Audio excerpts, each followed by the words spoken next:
Your toes are on a strip of wood barely wider than this phone. Behind your heels, the cliff just ends. Below that, nothing but air and a drop of thousands of feet to a valley you can't even see. One hand grips a cold iron chain, worn smooth by a million frightened hands before yours. This is the plank walk on Mount Hua, a sacred Taoist mountain in China. The wooden boards under your feet were nailed into this cliff more than 700 years ago by a hermit chasing immortality. Welcome to Unseen China. People call this the most dangerous hike on Earth, and every single morning, hundreds of them stand in line in the cold just for the chance to step out onto it. But Mount Hua is only where we start. Over the next hour, we're taking you into the side of this country the postcards leave out. A glass bridge that disappears into thin air. A giant eye that boils up out of the desert and stares back at the sky. A mountain like a towering haystack, its cliffs swarming with thousands of carved Buddhas. A village you can only reach by climbing 2,500 steel rungs bolted to a cliff. 18 places so wild, so dangerous, you won't believe they're real. So here's the only question that matters. Do you have the nerve to make it all the way to the end?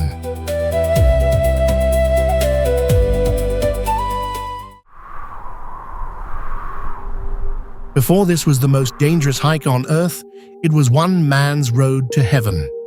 More than 700 years ago, a Taoist hermit named He Jizhen came to Mount Hua looking for immortality.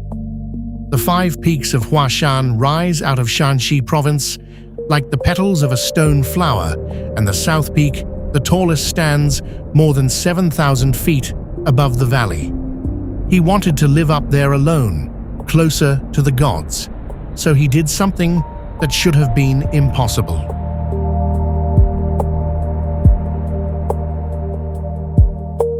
He hammered stone pegs into a sheer vertical cliff, laid wooden planks across them, and built himself a path through thin air. That path is still here. We call it the Changkong Plank Walk, the walk in the empty sky, and almost nothing about it has changed. The boards are about a foot wide. There is no second board, no railing, no net. You face the rock, your chest against the stone, your fingers hooked into an iron chain, and you slide your feet sideways over a drop that falls away beneath you for hundreds of feet. You can feel the cold of the mountain coming straight through your palms. You can hear the wind and your own breathing, and very little else. And here is the strange part.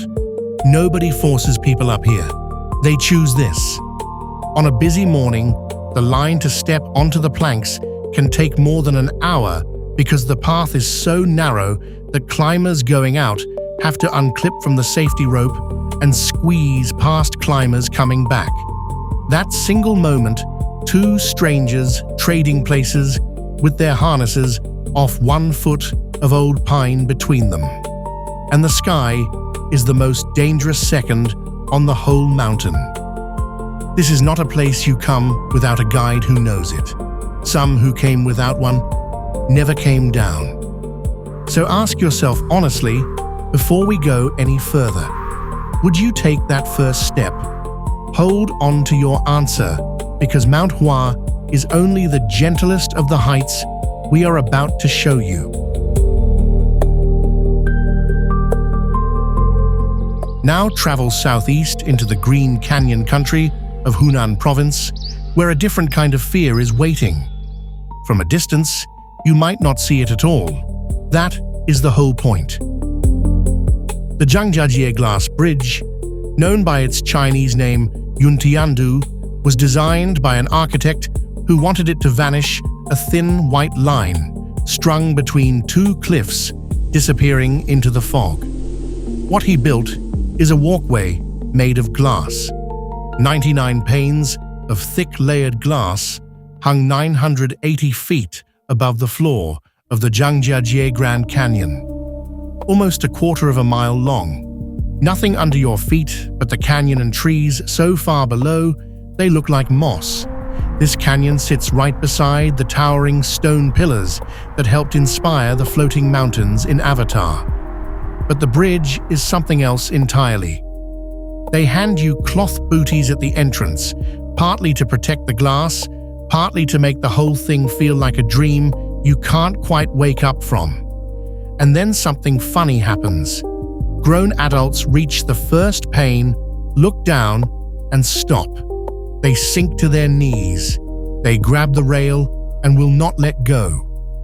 The view that looks gorgeous in a photo turns into pure animal panic the moment your eyes tell your body there is nothing holding you up. When this bridge opened in 2016, it was the longest and highest glass bridge in the world, and the crowds nearly broke it. It was built to hold 800 people at a time, and to welcome maybe 8,000 a day. More than 80,000 showed up. 13 days after opening, they had to shut the whole thing down. People will line up by the tens of thousands in the heat just to be terrified for 90 seconds. Keep that in mind, because we are going to see it again and again.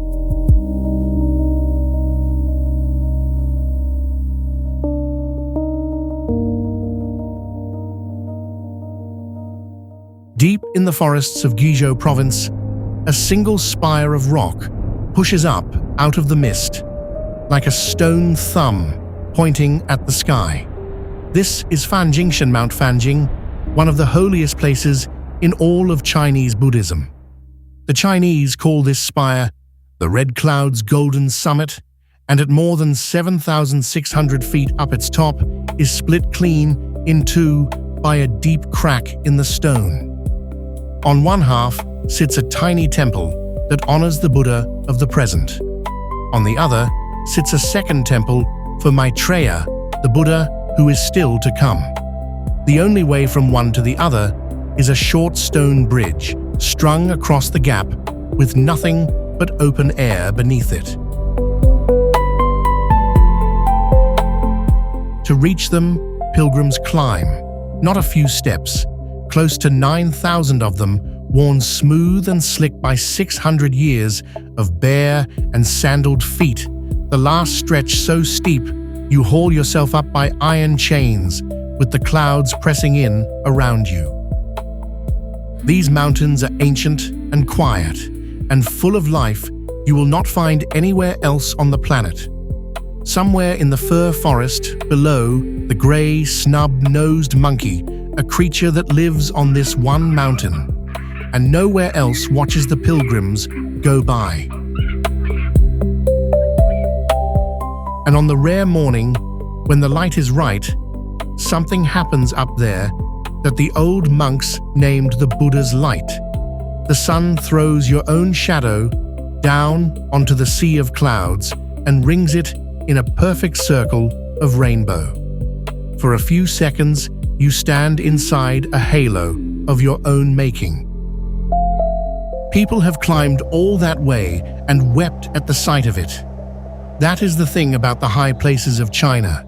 They will try to kill you. And then without a word of warning, they show you exactly why people keep coming back.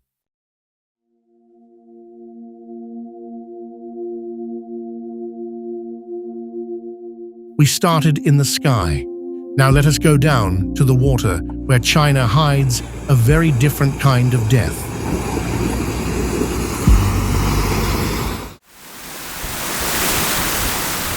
China has a river it calls its sorrow. The Yellow River is the cradle of Chinese civilization, the muddy artery that built the whole country, and over the centuries, its floods have drowned more people than almost any river on Earth. Most of the time, it looks heavy and slow, the color of wet clay. But there is one place where it loses its temper completely. On the border between Shaanxi and Shanxi provinces, the river comes rolling across the Flatlows Plateau, almost 1,000 feet wide. Then, the land clamps shut.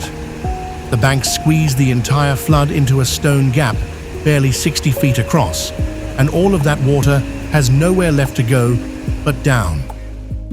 This is the Huku Waterfall, the largest yellow waterfall in the world. Huku means the spout of a kettle, and that is exactly what it looks like.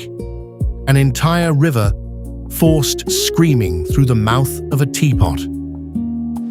Stand near the edge and the sound reaches you first. A flat bone deep roar you feel in your chest before your ears catch up to it. The spray hangs over the gorge in a yellow mist the locals call smoke from the river, and on a clear afternoon, a rainbow bends through it. The water is the color of melted gold and moving with the weight of a freight train. And still, people walk right up to the lip of the rock for their photos, one wet step away from a current that would not even slow down to swallow them. In winter, the whole thing freezes into a wall of dirty silver ice.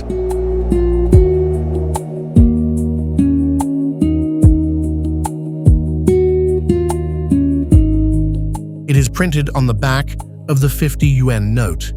Most people holding that bill have no idea they are looking at one of the most violent stretches of water in Asia.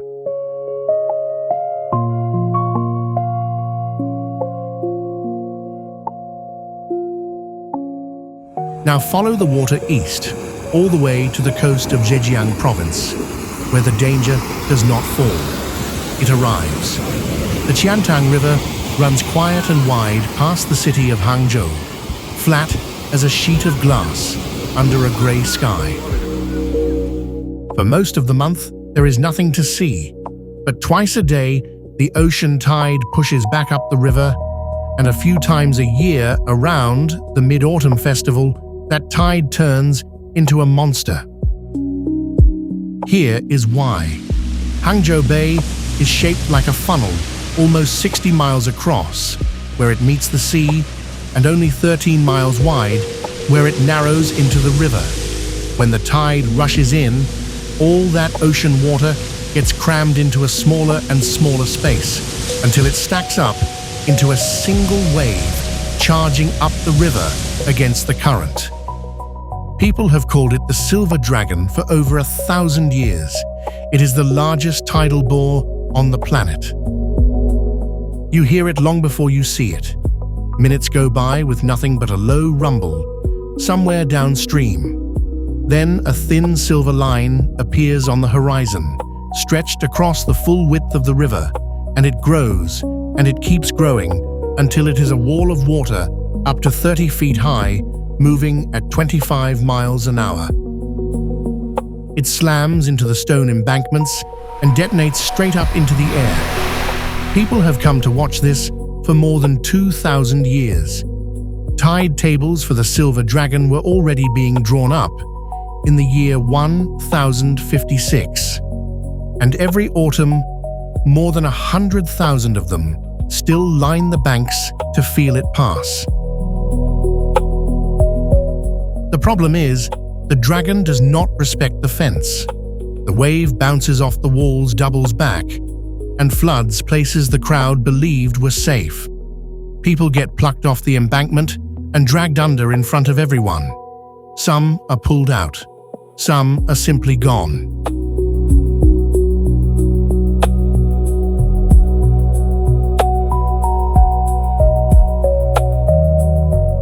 Police now patrol the banks during the biggest tides, shouting people back from the railing because the most beautiful thing on this river is also the thing most likely to kill you.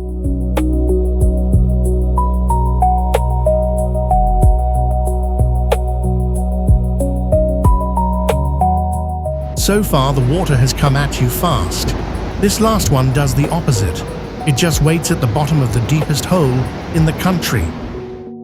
Far to the southwest in the mountains of Yunnan, near the ancient town of Lijiang, the upper Yangtze changes its name to the Jinsha River and carves a slot so deep it barely looks real. This is Tiger Leaping Gorge. From the water at the bottom to the peak of Jade Dragon Snow Mountain, looming over it, the drop is more than 2 miles straight up. That is nearly twice the depth of the Grand Canyon. Stand on the trail halfway down, and the cliffs close over the sky on both sides of you. The name comes from an old legend.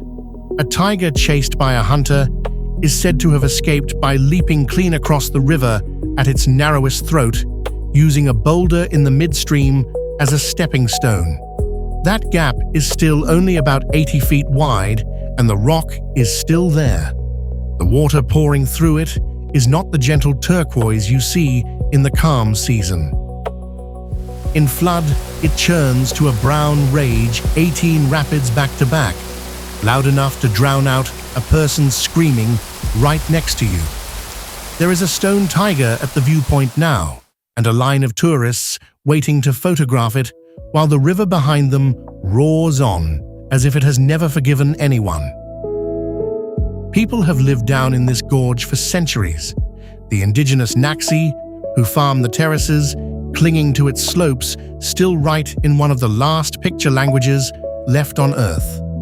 Their narrow cliff path has become one of the most famous treks in the world, walked mostly with a local guide, because for all its beauty, it has killed careless hikers too.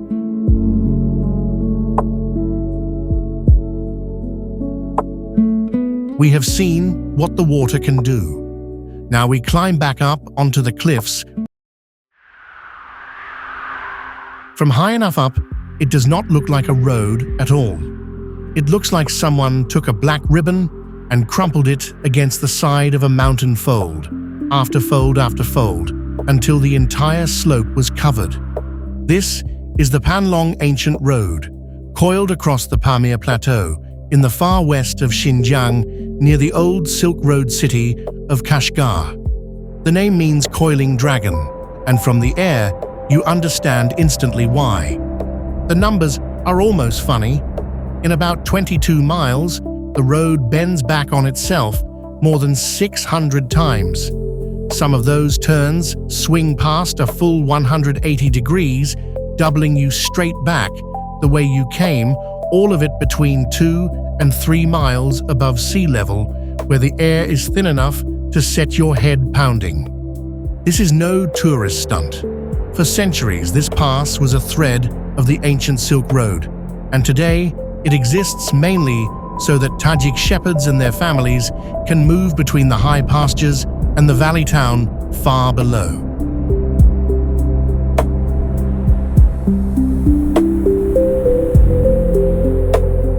You will not get here without a border permit and a local driver who knows every fold of it by heart. There is a sign along the way left by the people who built it. Roughly translated, it says that once you have driven through all the twists and turns, the rest of your life will finally run smooth.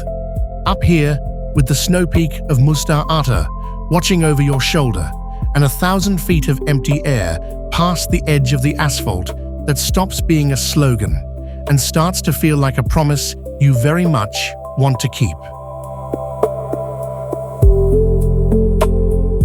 Far to the east, in the high desert of Qinghai province, there is a stretch of highway that looks like it falls clean off the edge of the planet. This is the U-shaped road on China's National Highway G315. There is nothing special about how it was built. It is a plain, 2-lane road running across the floor of the Qaidam Basin, one of the emptiest places in the whole country, often called the loneliest road in China. The magic and the danger is all an illusion. The land out here is so flat and so bare that your eye has nothing to measure distance against.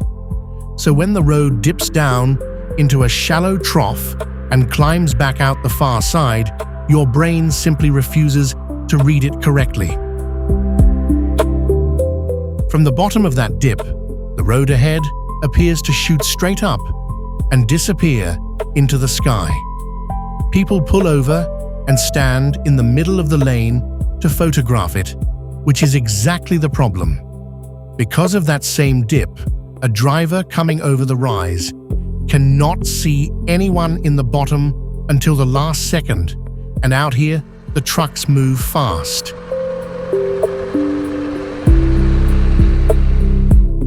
Add a Gobi sandstorm that can swallow the whole horizon in minutes, and a road famous for looking like a daydream becomes a place where people genuinely die for a picture.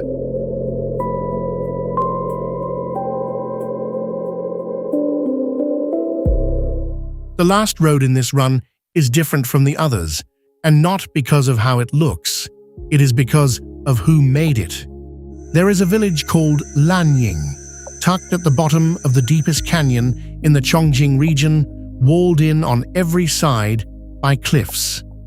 For generations, the people here were almost completely cut off from the world. To reach the nearest proper road, to sell what they grew or buy what they needed, a villager faced nearly a full day of walking up and out of the gorge. No company was coming to fix that. No highway was ever going to be built for somewhere this remote. So they built it themselves. 23 families split the cliff into 23 sections, one for each household, and over more than a decade, they hammered a road straight into the rock by hand.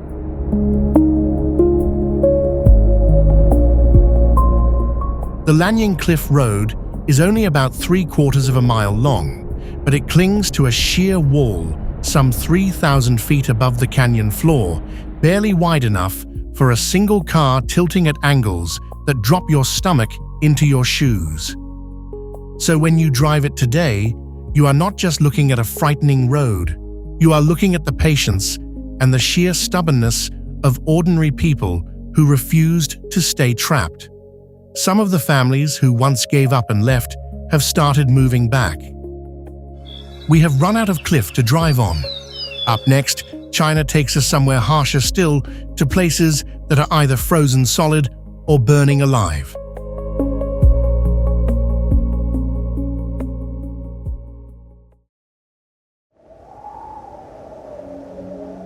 There is a place in the mountains of western Sichuan where every winter the waterfalls stop falling. They freeze in mid-air. What was a roaring cascade all summer becomes a wall of pale, glassy ice, hanging off the cliff exactly where it was the moment the cold caught it. This is Mount Siguniang, the Four Girls Mountain, a sacred peak that local Tibetans have worshipped for centuries. Its tallest summit climbs past 20,000 feet, and the whole massif sits inside a protected sanctuary it shares with wild giant pandas. Every winter, more than 100 of these frozen waterfalls form in a valley called Shuangqiao, and they have made Siguniang the most famous place in all of China for ice climbing. The way it works should not be possible. A climber swings a steel axe into the frozen water, kicks the spikes on their boots into it, and hauls themselves up a surface that did not exist a few months ago and will be gone again by spring. The ice cracks and booms under the blade. A slab the size of a dinner plate can shear off with no warning at all. Up here, 2.5 miles above the sea, the cold bites through every layer you own, and the air is thin enough that just swinging the axe leaves you gasping. People do this for fun in one of the most beautiful and unforgiving corners of the country.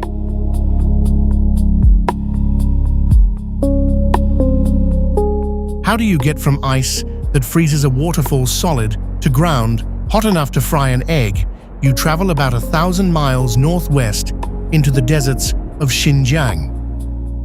On the rim of the Turpan Depression, one of the lowest and driest pits of land on the entire planet, a bare red ridge runs for more than 60 miles. They call it the Flaming Mountains Huoyan Shan in Chinese, and on a summer afternoon, the name is not poetry. The rock glows a deep rust red, and when the heat lifts off it in waves, The whole ridge shimmers and ripples as if it is genuinely burning.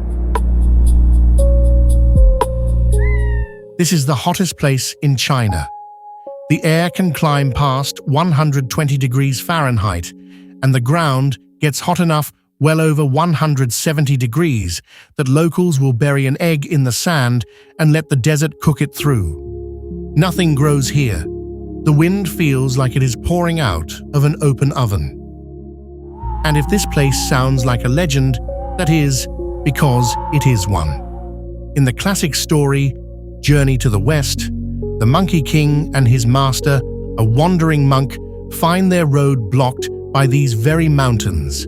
The only way through is for the Monkey King to borrow a magical banana leaf fan from the Princess Iron Fan and use it to beat the flames down long enough to pass. And yet the people here have turned the very heat that should kill them into a way of life. Tucked into a green canyon, right beside the burning ridge, sits Grape Valley, barely 5 miles long, where almost every Uyghur family grows grapes, more than 20 million pounds of them in a good year. They hang the fresh bunches inside tall mud brick houses with holes punched through every wall and let that same oven wind that scorches the mountains dry them in about 40 days into some of the sweetest raisins on earth. Back to the ice, one last time to a mountain that people are forbidden to conquer. Rising over the old town of Lijiang in Yunnan, its 13 white peaks line up along the sky in the shape of a dragon asleep in the clouds. This is Jade Dragon Snow Mountain.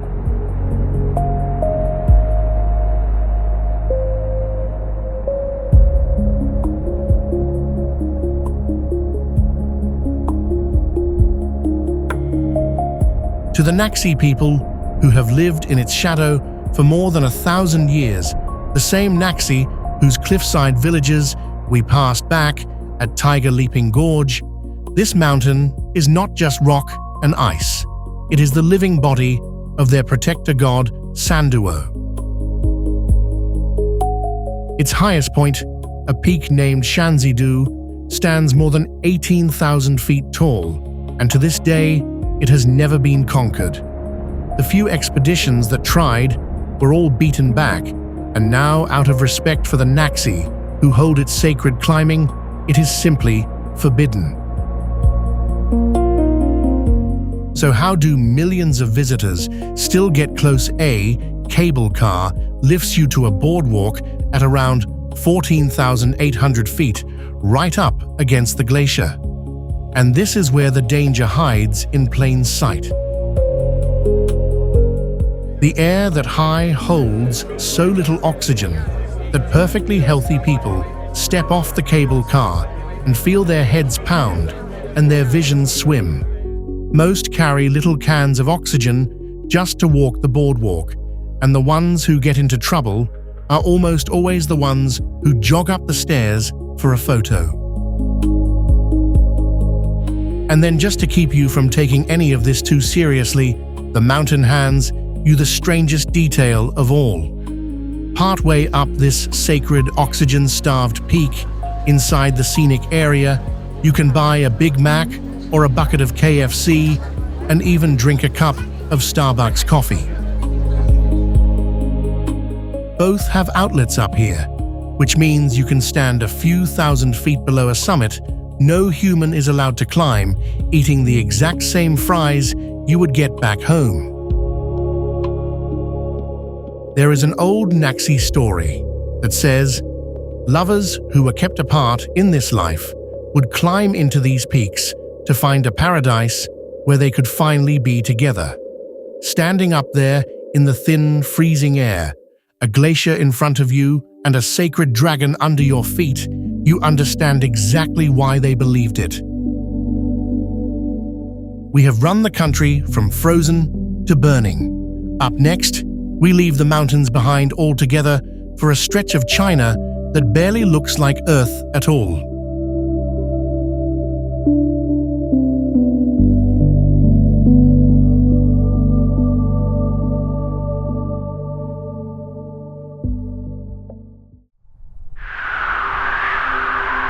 Out in the empty Gobi, in a far corner of Qinghai province, the ground is staring back at you. From the sky, it looks like a giant green eye, a perfect pupil of pale jade water, ringed by bands of rust red and orange that bleed outward across the cracked earth like veins.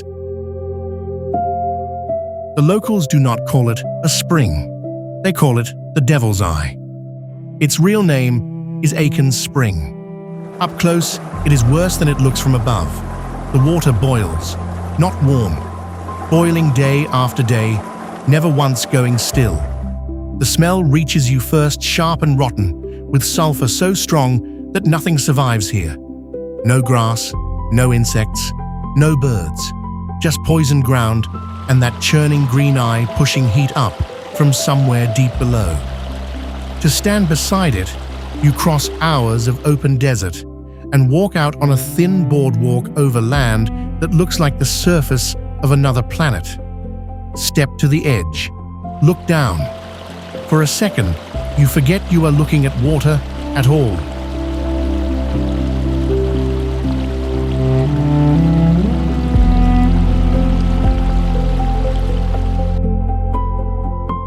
Now turn northwest into Xinjiang, and the green eye gives way to an ocean with no water in it. This is the Taklamakan, one of the largest sand deserts on the planet. More than 130,000 square miles of shifting dune. The dunes here are alive. They crawl with the wind, burying old roads and old wells. For thousands of years, camel caravans pushed across this sand on the ancient Silk Road, loaded with silk and jade and spice. Plenty of them walked in and were never seen again. Even the name carries a warning. One common translation is short and final go in and you will not come out. The Chinese have another name for it too, the Sea of Death. And yet, drive into the dead center of that sea and you find something that should not be possible. A garden, a real one, green and growing, planted in the worst soil on earth. For more than 30 years, a woman has come out here to tend it, coaxing trees and shrubs out of ground that wants nothing to live. And standing there, in the heart of the deadliest desert in China, surrounded by living green, you finally understand what this place has been trying to say all along. It was never only a story about death. It is a story about survival, about life refusing to quit even here. Everywhere else on this journey, danger keeps people away. This place is different because people lived here for 200 years. High in the Daliang Mountains of Sichuan sits a village called Atulia on a shelf of land where the cliffs fall away on every side. To reach it, you face a wall of rock about 800 meters high. That is half a mile, straight up. And for generations, the only way up was a ladder twisted together from rattan and vine, rotting in the rain, clinging to the bare cliff. This is home to the Yi people, one of the oldest minorities in this corner of China. Their ancestors climbed up here in the Qing dynasty looking for a place the outside world could not reach. They found it, so they stayed. The world did not know Atulia existed until 2016, when a photographer captured something that stopped people cold. Children, 6 and 7 years old, school bags on their backs, climbing those vine ladders up the full height of the cliff to get home. Small hands on rotting rungs, half a mile of open air beneath them. The photos went around the world, and people refused to believe it was real. But it was. That was simply how these kids got to school. The story forced a change. First, the vine was replaced with steel, a staircase of more than 2,500 rungs bolted into the rock. Then, in 2020, most of the families were moved off the mountain altogether into new apartments in the town below, with running water and a school the children could walk to. After 2 centuries on that cliff, they climbed down the ladder one last time. And they did not climb back up. Atulia is the heart of this whole journey, the moment where China's danger stops being scenery and becomes a life lived by real people with real children just holding on. If stories like this are why you came along with us, do us one small favor and subscribe so you can keep riding with us to the places still ahead. We are not finished, because for every wild cliff out there, China saved some of its strangest wonders for the ones built by human hands.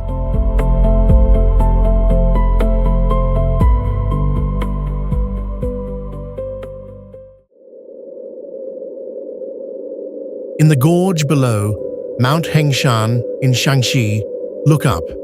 Bolted to a sheer cliff face, about 200 feet above the rocks, is a temple that seems to grow straight out of the stone.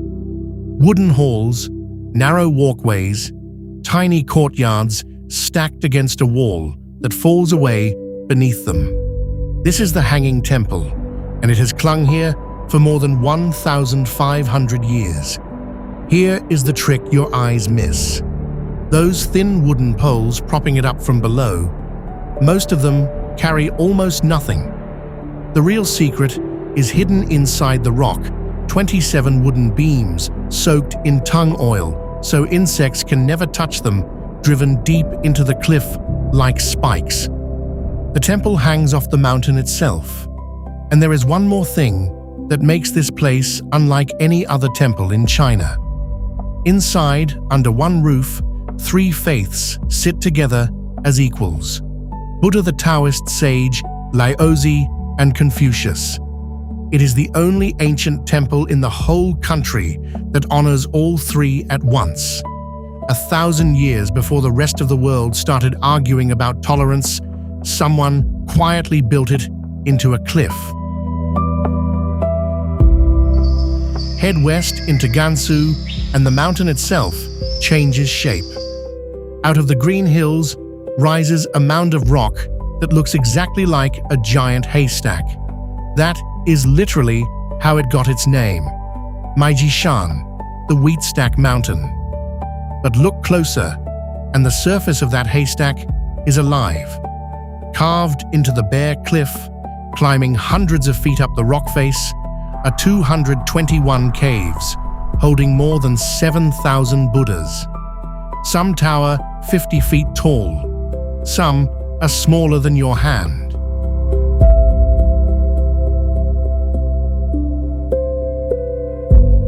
To reach them, you climb a web of metal walkways pinned to the vertical rock with hundreds of feet of open air, dropping away through the grating under your shoes.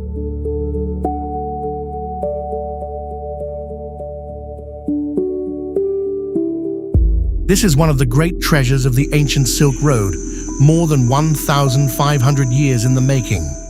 And somewhere in that crowd of carved faces is a little clay monk, no one important, just a small figure with a soft, private smile.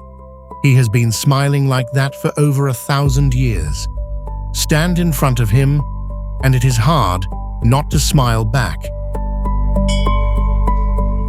If a face carved before your country even existed can still reach you across all that time, you understand why we go looking for these forgotten places. Do us one favor and subscribe so we can keep finding them together.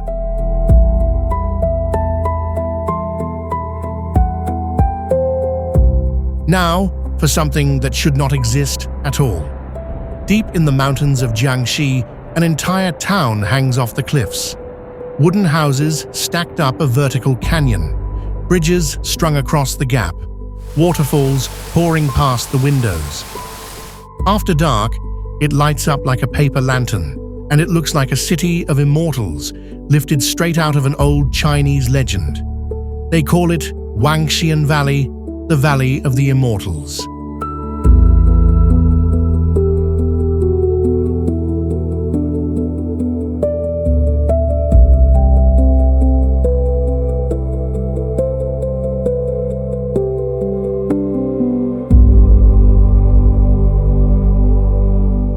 So, is it some lost ancient settlement? Here is the surprise. None of it is old. A few years ago, this canyon was a dead, abandoned quarry, stripped bare and left for ruined. Then someone poured a fortune into it and built this whole fairy tale city from nothing by hand to look 1,000 years old. It is one of the most beautiful fakes on Earth, and standing in it after dark, with the cliffs glowing gold above the black water, you stop caring whether it is real. It feels real enough, and that feels like the right place to stop. With the newest wonder in a country full of impossibly old ones.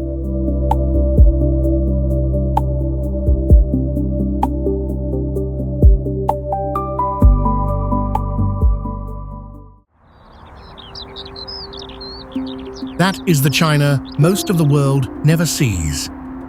Not the postcards, the edges. A temple bolted to a cliff. A village that climbed down its ladder for the last time. A garden growing in the heart of a desert that kills. Beautiful and brutal, ancient and brand new, all at the same time, most of it sitting quietly in places no tour bus will ever take you. We came looking for the dangerous and the unbelievable. What we found over and over was people holding on, building, climbing, refusing to leave. That is the part that stays with you long after the views fade. Thanks for walking the edge of this country with us. We will see you on the next one.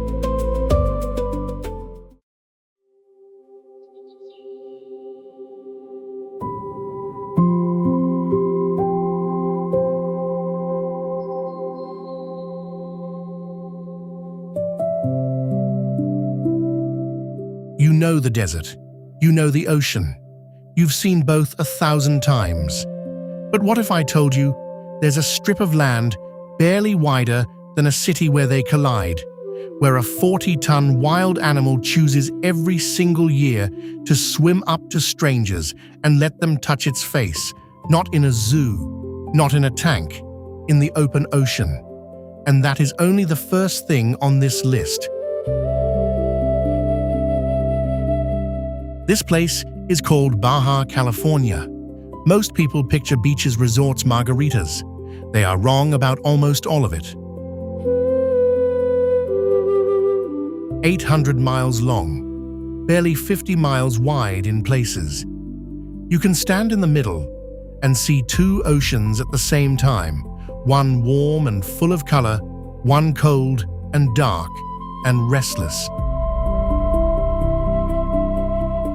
Inside that narrow strip of land, the largest animal that has ever lived. A fish the size of a school bus that will let you swim next to it. An ocean that glows blue at night. A reef that came back from the dead. Cave paintings that are 10,000 years old and still bright. And a whale, an animal that once attacked and capsized human boats that now comes straight toward yours. What you are about to see does not follow any rule you expect. Stay with me, because it only gets harder to believe from here.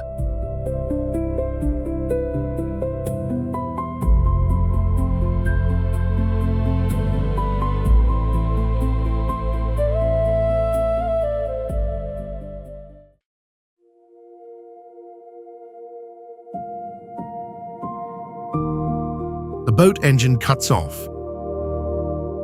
Silence drops over you like something physical, heavy, real. Then a sound you feel before you hear it. A deep rolling boom crosses the water. A white column of spray launches 30 feet into the air. You are looking at a blue whale. Not just the biggest animal alive today, the biggest animal in the entire history of life on Earth. 90 feet long, 150 tons, its heart is the size of a small car. Its tongue weighs as much as a full-grown elephant. You could crawl on your hands and knees through one of its main blood vessels. Numbers don't really hold what you're seeing, so watch instead. That massive tail, wider than the boat you're standing on, lifts out of the sea, tilts and slides under. No splash, no sound. Just a slow ring of water spreading out, as if the ocean swallowed something the size of a building and didn't bother to react. Loreto sits on the eastern coast of Baja, inside a UNESCO protected zone. From January to March, scientists count over 300 blue whales passing through this one stretch of water. 300. More than most marine biologists will see in an entire career, and they are all here in one place, because the sea here is that rich. The whale is gone now, but 40 minutes inland, something even stranger is waiting.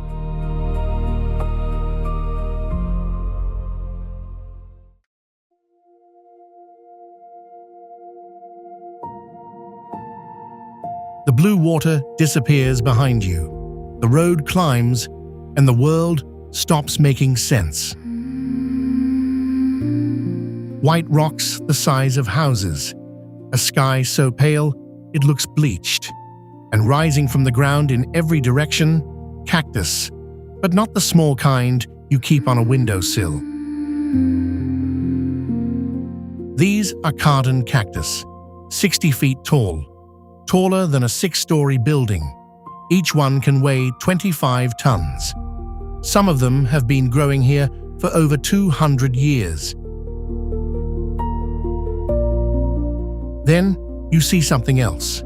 Pale, twisted shapes, rising between the rocks like giant white candles that started melting halfway through and just kept growing.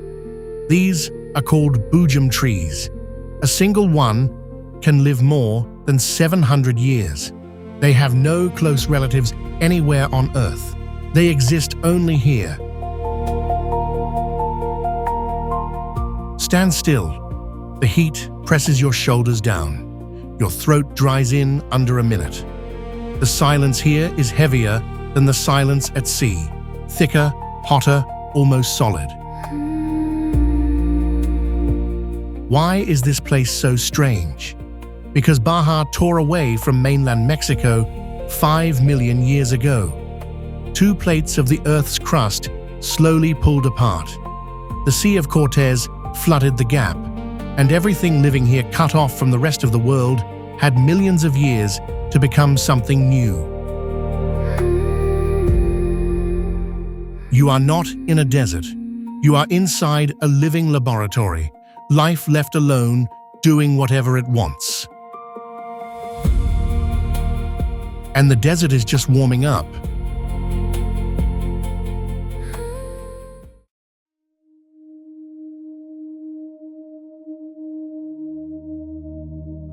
Drive south, wait until dark. The Bay of La Paz. Water, 26 degrees. Shallow and warm. And under your boat, moving slow and steady, is something 12 meters long. A whale shark. The biggest fish in the ocean. Its back is dark blue, covered in pale white spots, hundreds of them, scattered like a map of stars across a night sky. You slip into the water beside it. It does not speed up. It does not flinch. It just moves 2 kilometers per hour, calm as breathing. You float next to it. You hear your own breath inside your snorkel. You feel the water shift around your legs as it passes. Its eye, the size of a golf ball, drifts 2 feet from your mask. It looks at you, and it keeps going.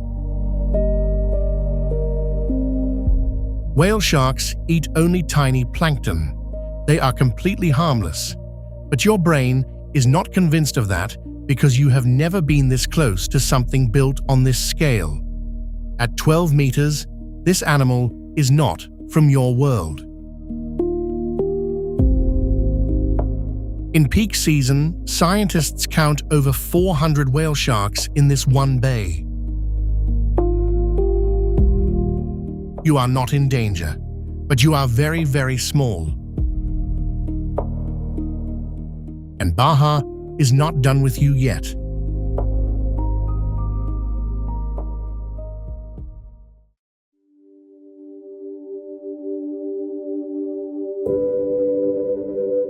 The sun sets. You think the day is over. It is not. You take a small boat out away from the harbor lights into open, dark water, and the sea is not black. It is glowing. Every wave that breaks lights up cold blue. Every ripple from the boat trails fire. You drag your hand through the water, and your fingers leave a glowing line behind like a small comet beneath the surface. Bioluminescence. The light comes from a single-celled organism smaller than a grain of sand. There are billions of them. When something disturbs them, they flash. Scientists believe they do it to scare off predators. They are communicating not with sound, but with light. The Sea of Cortez produces some of the strongest bioluminescent events on the planet. On a moonless night near La Paz, the water holds more light than the sky. Dip your arm in, move it slowly. The light follows you. This is one of the few moments in life when you do not feel like a visitor in the ocean. You feel like part of it. Your phone will not capture this. The camera shows nothing. You have to be inside it.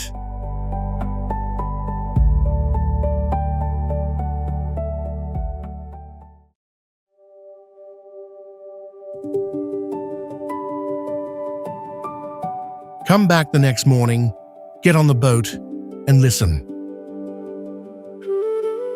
You will hear them before you see them. A sound like rapid, heavy clapping, loud, rhythmic, like a stadium full of people applauding at once. Then you look at the water and the surface is breaking in every direction. Mobula rays, smaller cousins of the giant manta, hundreds of them, maybe thousands. They launch themselves 3 and 4 feet into the air, spin flip, and land flat on their bellies with a crack you can feel through the deck. Nobody fully understands why they do it. Some scientists say it removes parasites. Others say it is communication. Some say courtship. In one recorded group, scientists counted over 10,000 mobula rays jumping at the same time. Standing on the bow of the boat, watching 3,000 animals leap at once, the science doesn't matter. What you are watching is the ocean putting on a show for no audience but itself. Baja keeps its secrets quietly. Almost no one talks about this.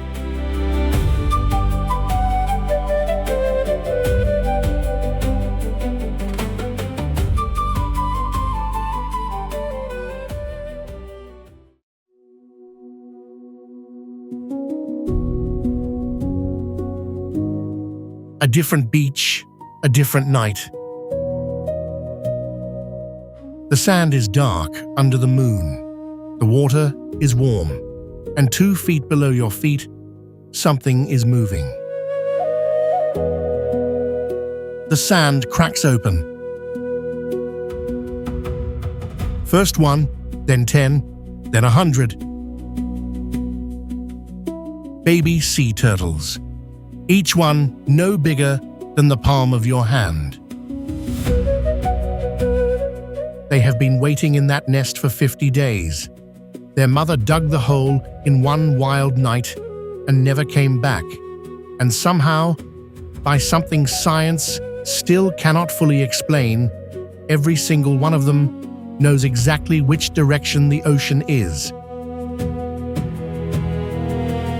They move fast, tiny flippers digging into the sand like small oars. They cross driftwood, push over dry seaweed, cover 30 meters of open beach. A wave catches them. They are gone. The whole journey 7 minutes. Out of every 1,000 babies that reach the water, maybe one will live to grow up. Crabs on the sand, birds from above, fish waiting in the shallows. But sea turtles have been doing this exact thing since before the dinosaurs disappeared.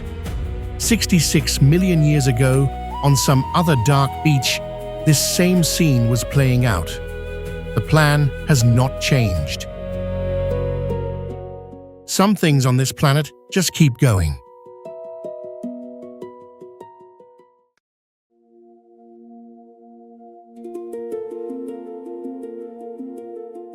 Now the deep. Cabo Pulmo, a small rocky point near the southern tip of the Sea of Cortez. From the road, it looks like nothing. Dry hills, flat water. Underwater, it is one of the most alive places on Earth. In 1995, the local fishing families made a hard decision. They asked the government to ban all fishing here. They knew it would cost them in the short run, but they believed the sea would come back if they let it. They were right. In 15 years, the total biomass of fish in the park grew by 463%, not 46, 463. Whole species returned. Giant groupers, fish the size of a refrigerator, came back. Schools of jacks now move overhead in formations so thick they block the sun. And deeper, sweeping back and forth in slow arcs across the sand, a hammerhead shark. That strange flat head is not just for looks. It is lined with sensors that can detect the electric signal of a heartbeat through 6 inches of sand. The shark is not hunting with its eyes. It is reading the ground. It sweeps, stops, dives. 15 years. That is all it took. A reef that was empty came back to life because a small group of fishermen decided to wait. The question now is whether the rest of the world has that kind of patience.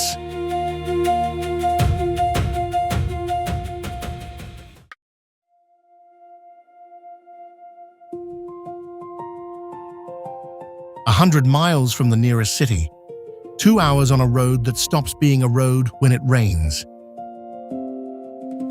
The land is gray. The light is white and hard. Nothing out here should be alive. Then you come around a bend and stop. Rising out of the dry ground ahead of you, a thick grove of palm trees, green so deep it looks wrong. Behind the palms, a black stone church with walls 3 feet thick and a bell tower that has been standing for 240 years.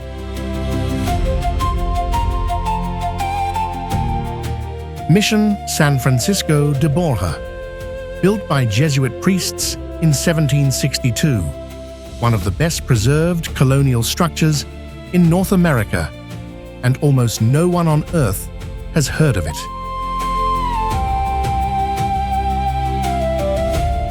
Why is it green here in the middle of one of the driest places on the continent?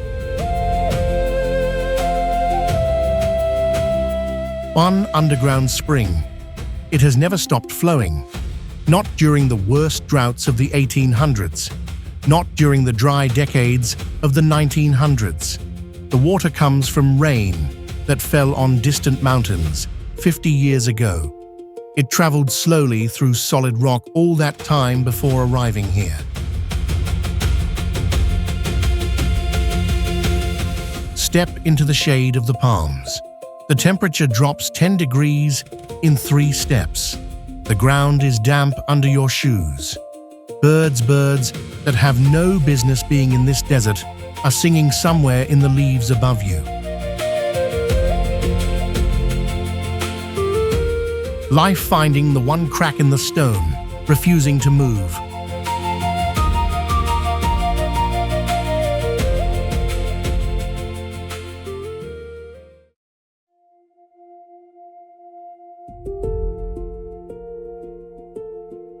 Now the road climbs again, east into the mountains.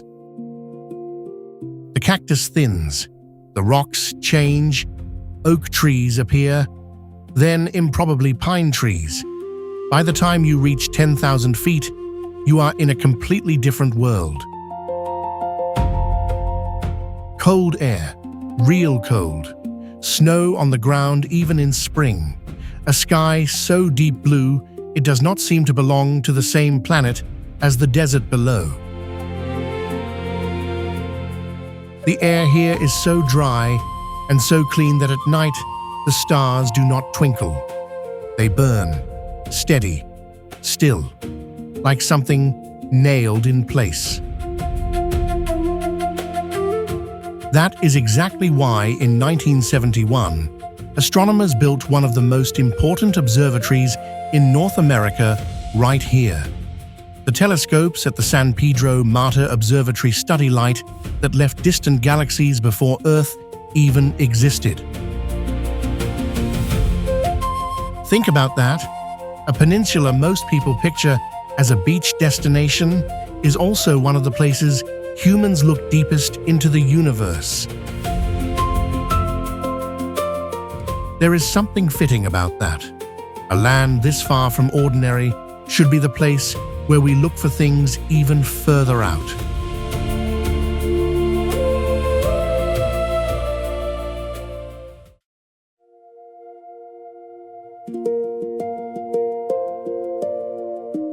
Come back down from the mountains. Head north. You probably haven't heard of this valley, but if you drink wine, you may have already tasted it. Valle de Guadalupe is Mexico's main wine country, and it produces something you cannot find anywhere else on Earth. The soil here is dry, sandy, almost like beach sand. The vines struggle, so they push their roots down, sometimes 30 feet, through dry rock searching for water. What they find is strange. This valley used to sit at the bottom of an ocean millions of years ago. Down in that deep soil, there is still old salt, still dried seafloor, still mineral memory from a world that no longer exists. The vines pull those minerals up through their roots and pass them in tiny, almost invisible amounts into the grapes. Wine experts say the wines of Valle de Guadalupe have a faint saltiness, a whisper of the sea buried in a desert wine. Now you know where it comes from. It comes from an ocean that died 5 million years ago. Today, this valley produces over 90% of all Mexican wine. More than 120 wineries in one small place. On a warm afternoon, the dirt roads between them fill with cars. The smell of grapes hangs in the air, and people sit in the shade of vines, drinking the past without knowing it.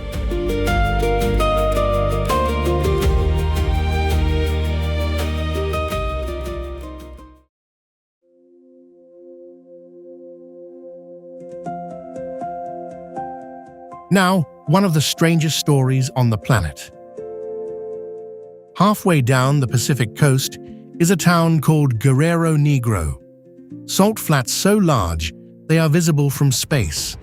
On windless days, the flat surface turns into a perfect mirror sky above sky below, no line between them. But the real story is in the lagoons beside the flats. Every winter, gray whales swim down from Alaska. They cover thousands of miles. They come to give birth. The warm, calm lagoons are a safe place for their newborns. And every year, something happens that scientists are still trying to explain. The whales come to the boats. The boats are small, open, wooden. The lagoon is enormous. The whales could go anywhere, but they do not leave.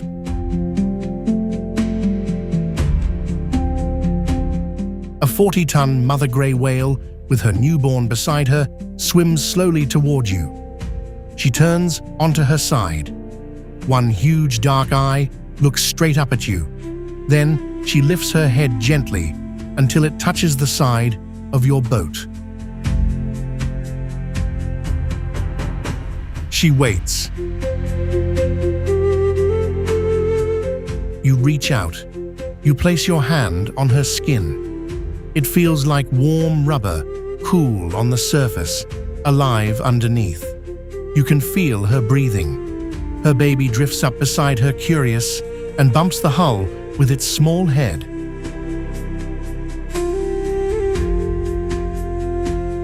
Nobody on the boat speaks. Now here is what makes this almost impossible to accept.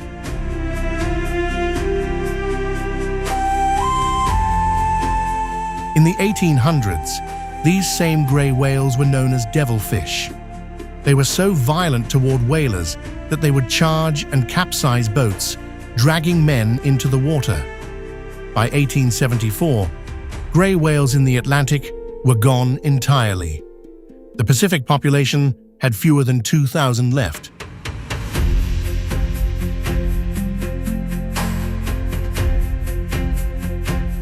Hunting was banned in 1947. Mexico fully protected these lagoons in 1972.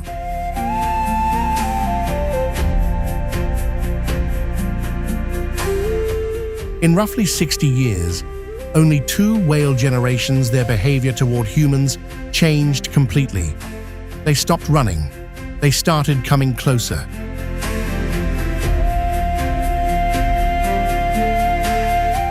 What does it mean when an animal we nearly hunted to extinction freely chooses to find us again?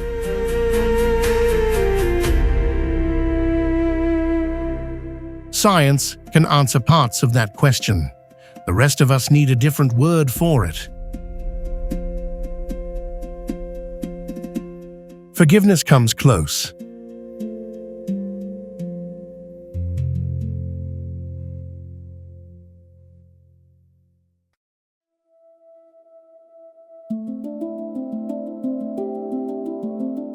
Now north, the land changes again. There is a fence here, a border fence. It runs from the mountains, through the city of Tijuana, down the hillside, across the neighborhoods, across the sand, and then it walks straight into the Pacific Ocean. The steel posts go all the way to the water, then 100 feet further into the surf. Stand on a California beach and you can watch Mexican waves break around the rusting metal. On one side, the United States. On the other, Mexico and everything we just traveled through. Over 30 million legal crossings happen at this border every year. Walk the Mexican side and the city presses in on you from every direction. Cars honk. A vendor pushes a cart, elotes, selling hot corn with chili and lime. Music from an open shop. Kids on bikes. a street artist painting flowers directly onto the fence posts. After all that desert silence, after all that ocean quiet, the city hits like life turned up to full volume. But the ocean does not care about the fence. The fish swim under it. The gray whales, heading north, do not slow down at the line.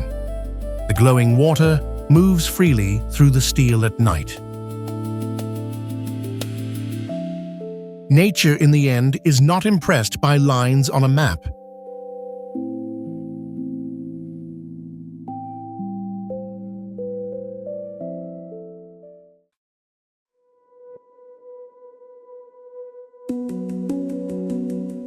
Just south of the fence, there is a market. Mercado Hidalgo opens early, loud, crowded. You smell it before you see it. Salt, lime, hot oil, onions hitting a grill, men unloading crates of fish caught hours ago, ice still steaming in the morning air. And here, at a small counter open since the 1950s, is something you need to understand. The fish taco, whitefish halibut, or mahi-mahi, dipped in light batter, fried until it cracks, dropped into a soft corn tortilla, shredded cabbage, white cream sauce, fresh salsa, a hard squeeze of lime. You don't sit. You stand on the street and eat it while it's still too hot. The batter crunches, the salt hits, the cabbage cools it, the lime cuts through everything. Oil runs down your hand. You don't care. You take another bite. The fish taco was not invented in the United States, no matter what some American menus claim. It was born here in towns like Tijuana and Ensenada because fishermen needed a fast, cheap way to use their daily catch.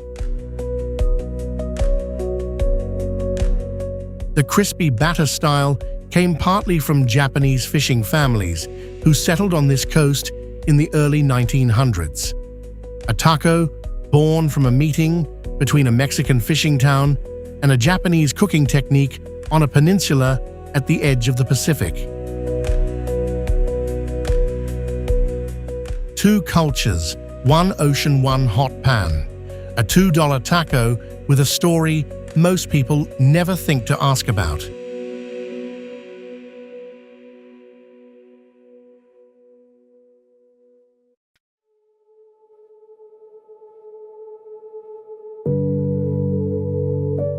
Leaving the city, heading south again. In the deep canyons of central Baja, there are paintings on the walls of the rock, thousands of them, hidden in places so hard to reach that the outside world did not find most of them until the 1900s. The Sierra de San Francisco Range. UNESCO listed it in 1993. It holds the largest collection of prehistoric rock art in the entire Americas. To reach the best ones, you ride a mule for 2 days into canyons with no roads. The paintings are enormous, human figures 3 meters tall, hunting scenes, ceremonies with no written record. The colors come from ground minerals, red from iron black, from manganese, white from chalk. The oldest of these images are between 7,500 and 10,000 years old.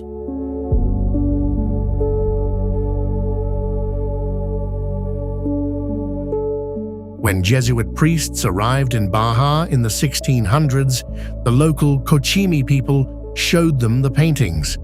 The priests refused to believe the Cochimi had made them. They wrote in their journals that a lost race of giants must have lived here first.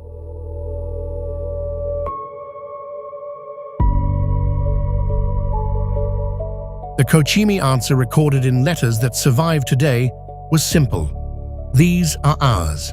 Our ancestors made these. This is our history.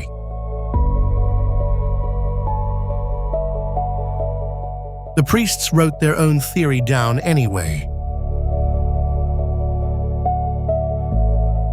The paintings are still there, still holding their color after 10,000 years in dry desert canyons.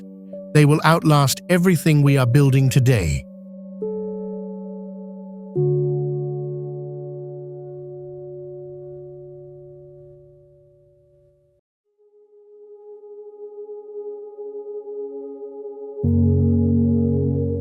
Every long journey has an end. Every peninsula has a tip.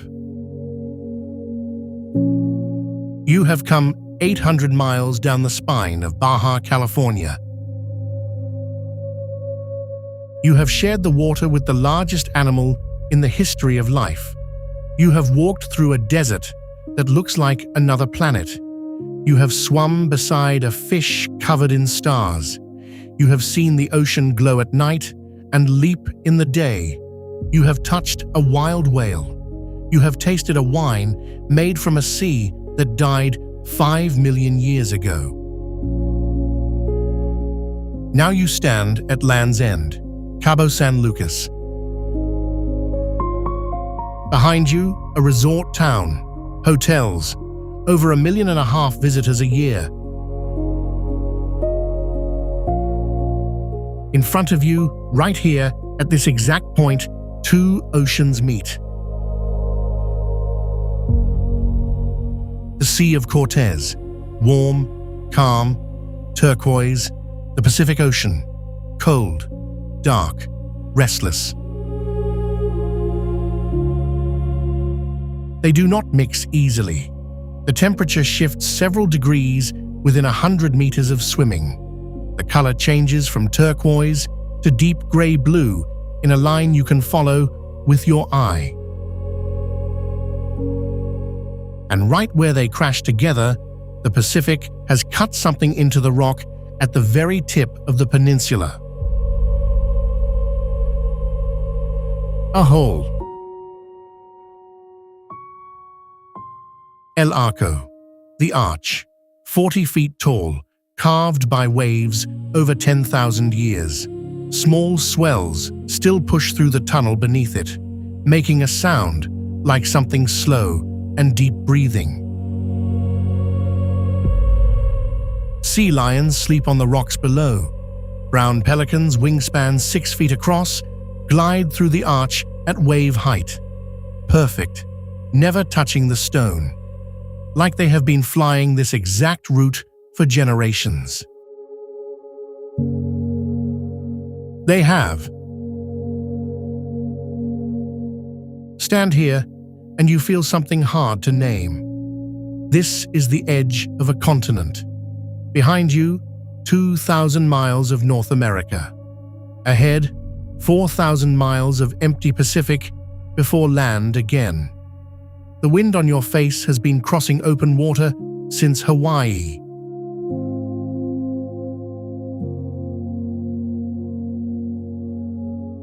The whale shark you swam with, the gray whale that touched your boat, the rays leaping in the open water. They are all out there right now, not waiting, not performing, just continuing.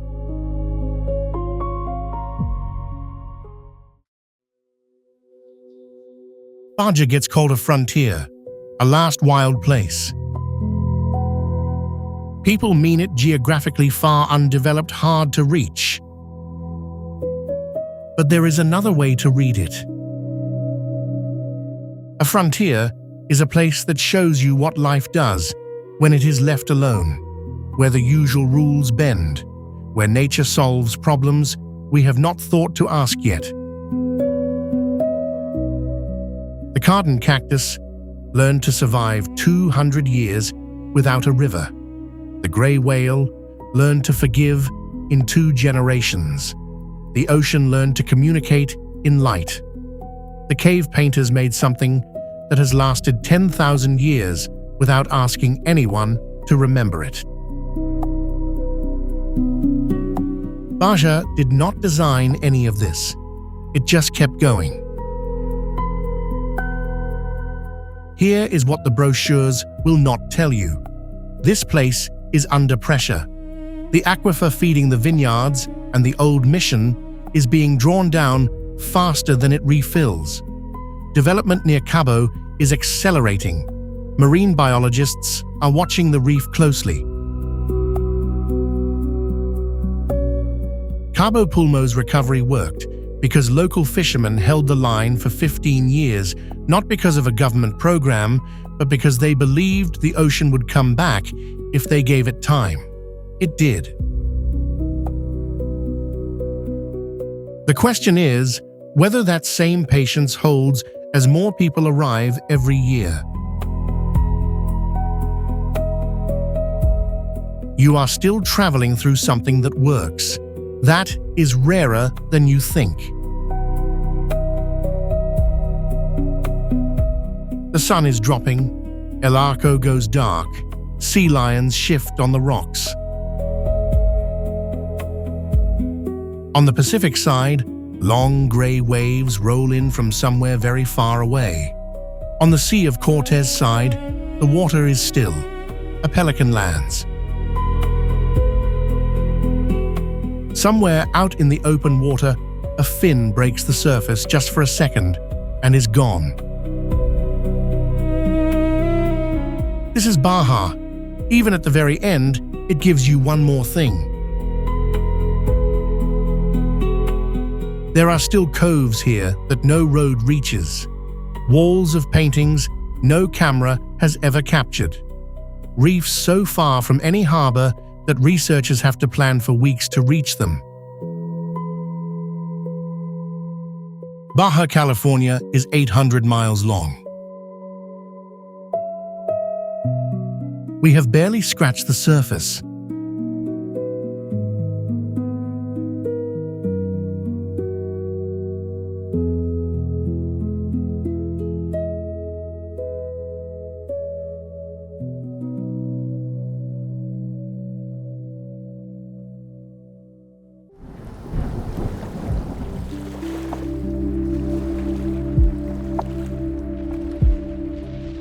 You've seen the Philippines 1,000 times. White sand, turquoise water, perfect sunsets. But that's just the surface, and what's underneath is a completely different country. There's a reef out there so valuable that the government protects it with armed guards. Not park rangers, armed guards, around the clock. There are cliffs where teenagers climb 50 meters of bare rock, no ropes, no harnesses, for something worth more than gold. There are fish markets that come alive at 2 a.m. Cities where extreme wealth and extreme poverty share the same street corner. This is the Philippines most travelers never see. But here's the part that doesn't make sense. Beneath these islands, 4 tectonic plates are colliding. Above them, 20 super typhoons strike every year. The volcanoes erupt. The ocean swallows villages whole. Everything about this place says leave. And yet, 115 million people stay. Why? Because they know something. Something about the land, something about the sky, something about how to read this country before it moves. That knowledge has kept them alive for thousands of years. And you're about to see exactly what it looks like. And I have to warn you, it only gets more extreme from here.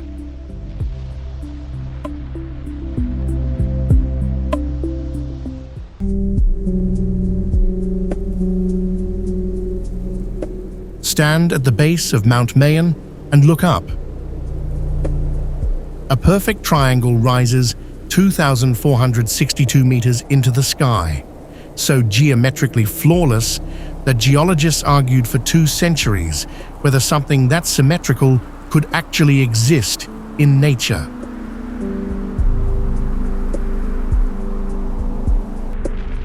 It can, and it has killed thousands.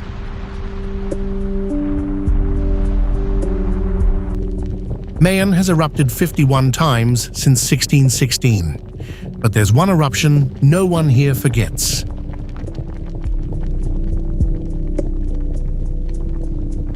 February 1814, a Tuesday morning. People were waking up. Children were getting ready for school. And then, Mayon exhaled.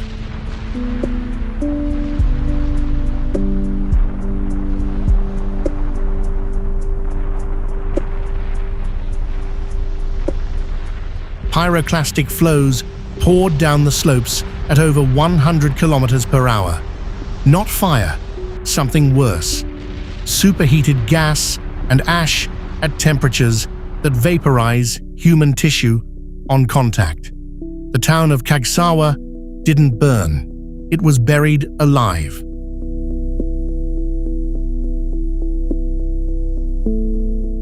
Today, the bell tower of Kagasawa Church still pokes above the hardened volcanic rock, like a hand frozen mid-reach. The rest of the town, the homes, the market, the people, is still down there, exactly where they were at 8 a.m. on that morning, a geological time capsule no one can open.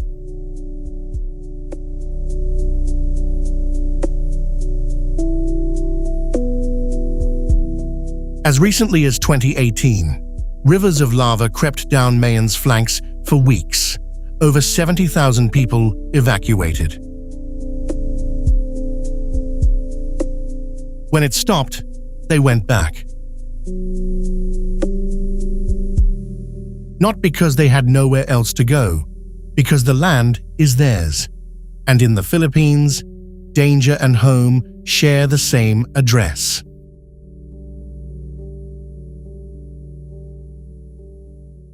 But Mayon isn't even the most terrifying volcanic story here.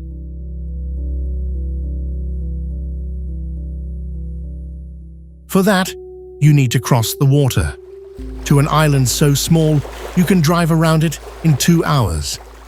An island that somehow contains 5 active volcanoes within 25 kilometers. That's either a miracle of geology or a warning that nobody listened to.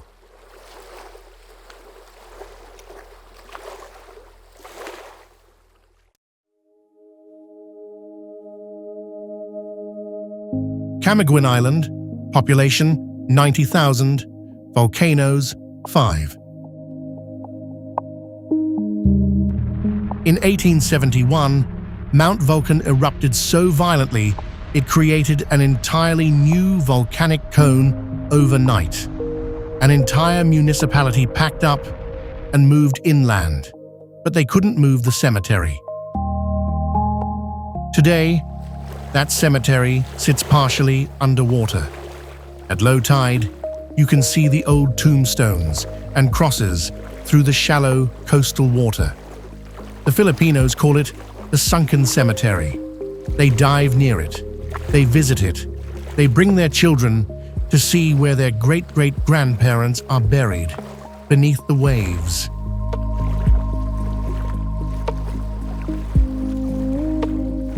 That's the relationship this country has with disaster.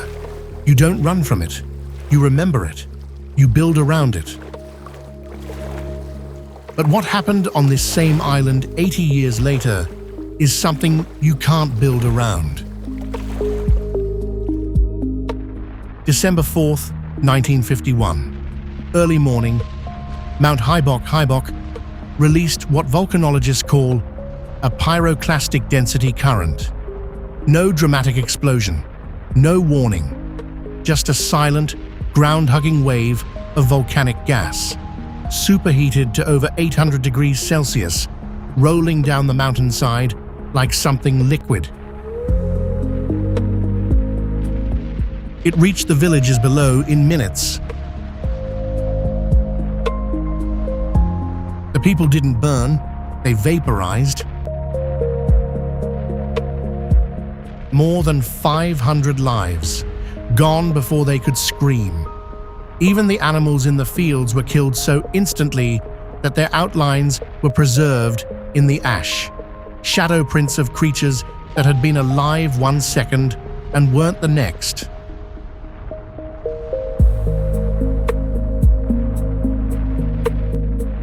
Someone was making breakfast. A child was walking to school. And then, nothing remained. Not even the ashes of those ashes.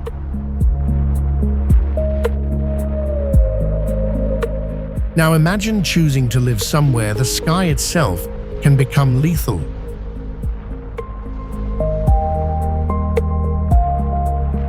That's exactly what the Avatan people have done for 4,000 years.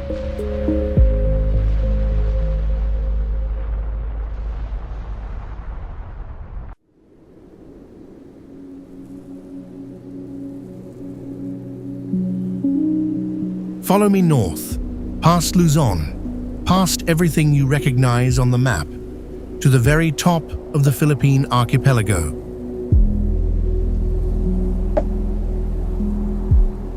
The Batanes Islands sit closer to Taiwan than to Manila, and they lie directly in the path of every super typhoon that gathers strength across thousands of miles of open Pacific Ocean before it makes landfall.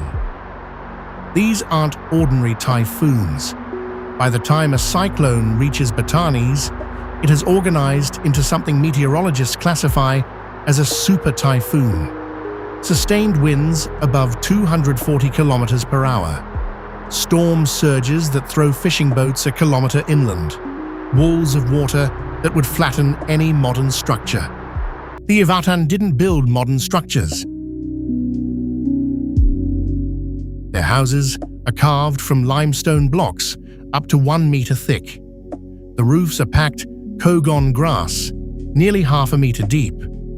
From the outside, they look like fortresses rising from the hillside itself. Inside, cool in summer, warm in winter, earthquake-resistant, and typhoon-proof for 4 millennia. When a super typhoon is coming, the Avatan don't evacuate. They walk inside, close the thick wooden doors, and wait.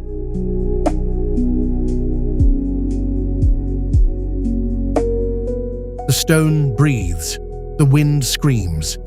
The entire world outside sounds like it's being torn apart.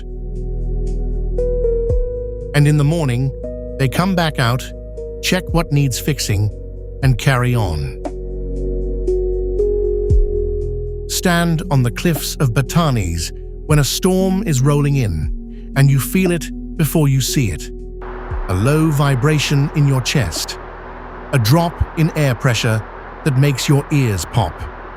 The air tasting of metal and salt and electricity. This is where the sky stops being scenery and becomes a physical force. And it's where you start to understand the Philippines was never a gentle country, not once in its entire history. But if fire and wind are above the surface, what lies underneath is worse. You're floating in a river. The water is turquoise, so transparent that looking down feels like floating through air.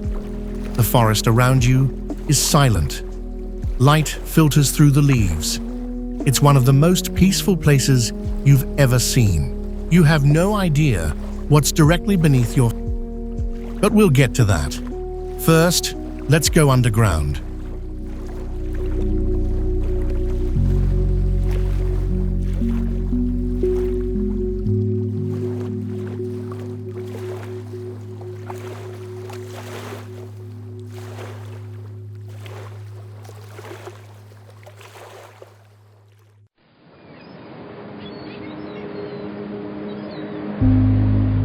On the island of Samar, buried under a limestone ridge in one of the least visited provinces in the entire Philippines, is something that shouldn't exist.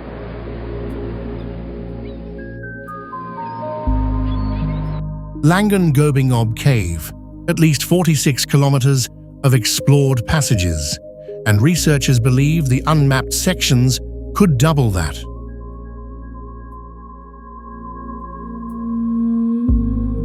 "46 kilometers, underground, in a country most people associate only with beaches. The main entrance chamber alone is large enough to swallow an entire city block, ceiling heights exceeding 180 meters. Entire colonies of cave swiftlets nest up there in the dark, their echolocation clicks bouncing off walls they can sense but never see. This cave contains rivers that have never touched sunlight, waterfalls that thunder in complete darkness, underground lake systems cut off from the surface world for millions of years, and creatures, pale, eyeless, evolved in total blackness that science has never formally described.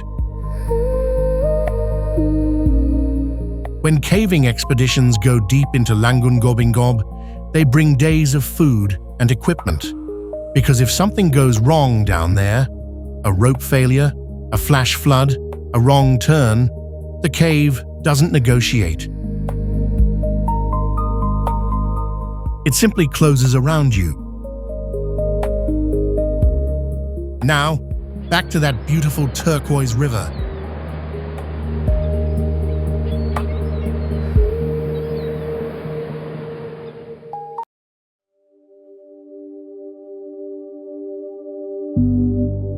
The Hinatuan Enchanted River in Mindanao, a short, impossibly blue waterway connecting forest to sea. The water glows, literally glows, with a shifting turquoise light that makes cameras lie and makes your eyes question themselves. Tourists swim here, float here, post photographs here. What they're floating above is a cave system that no one has fully mapped. Hinatuan is fed by underwater springs, a network of tunnels and chambers extending downward into the limestone. And because of its connection to the sea, the water layers itself, fresh water above, salt water below, pressed against each other in a shimmering boundary, oceanographers call a halocline. Dive down, and you can see it, an almost solid-looking line between two different worlds.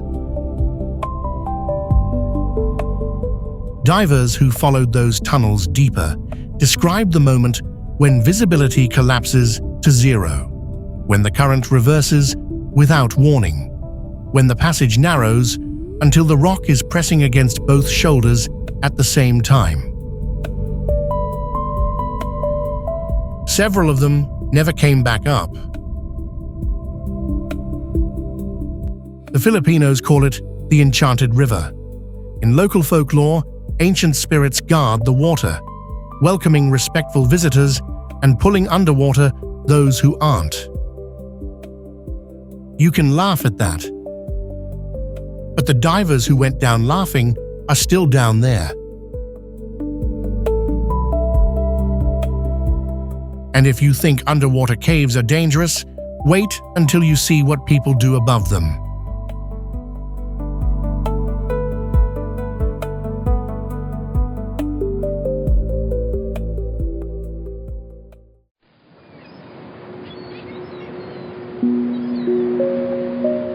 Coron Island, Palawan.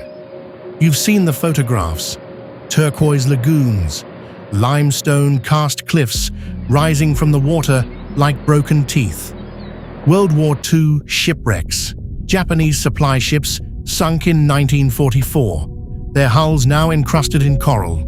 Their cargo holds patrolled by lionfish. Every travel award, every bucket list. What the awards never mention is that the entire island is porous. Coron's limestone is riddled with ancient cave systems, underwater chambers, and subterranean rivers that breathe with the tides. The same tidal forces that pulse through Kayangan Lake also work through every dive site on the island. Passages that are open at low tide become flooded traps as the sea rises. And because it happens inside cave systems, there is no visual warning. None. Until the water is already pressing down on you. The Tagbanua people have called this island home for 1,600 years. They know which passages flood. They know when. And they know something else. Something that will make you hold your breath. High on Coron's karst cliffs, at heights of 30, 40, sometimes 50 meters above the sea, swiftlets build their nests in crevices on the bare rock face. The nests are made of the bird's own saliva. In Chinese markets, they sell for hundreds of dollars per kilogram. The base ingredient for bird's nest soup, a delicacy prized across East Asia for over a millennium. To reach those nests, the Tagbanua climb the cliff. By hand. No ropes, no harnesses, no safety equipment. The stone is smooth, wave-polished, and slightly damp where sea mist collects. Young men, some of them teenagers, press their bodies flat against the limestone face, find purchase in hairline cracks, and move upward with the slow, deliberate patience of people who have done this their entire lives. One wrong handhold, one slip of the heel on wet rock, and that's the end. They do this 3 times a year. Father teaches son. No manual, no certification, just knowledge carried in the hands and feet and body, passed down for generations on this island, over that same sea, on that same slick limestone face. Watch a Tagbanua climber hanging 50 meters up a vertical cliff by his fingertips, the Sulu Sea swirling below him. You stop asking whether you would do it. You already know the answer. But the human fight for survival in this country doesn't only happen on cliff faces.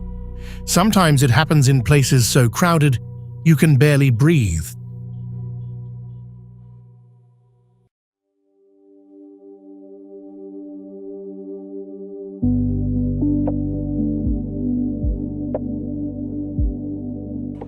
It's 2 a.m. Most of the world is asleep, but in Navotas, a city of 249,000 people compressed into just 8.5 square kilometers, the workday is just beginning. Navotas is the most densely populated municipality in the entire Philippines, one of the most densely populated places on Earth. And for over a century, it has been the beating heart of the Philippine fishing industry. Every fish, every catch, every market table across Luzon gets supplied through here. At 2 a.m., the fish port is controlled chaos. Hundreds of boats press against the piers, hulls slick with salt and scales. Workers move in tight, fast-paced patterns, hauling crates packed with ice that weigh 50 kilograms each, shouting in a shorthand dialect no outsider could follow. The smell hits you before you're anywhere near the water. A wall of brine and fresh catch and diesel exhaust that you feel in the back of your throat. Auctioneers cut through the noise, voices rising and falling, assigning prices that will ripple through the economy of 115 million people before sunrise. These workers don't set their own pace. The fish dictate the pace, and fish don't wait.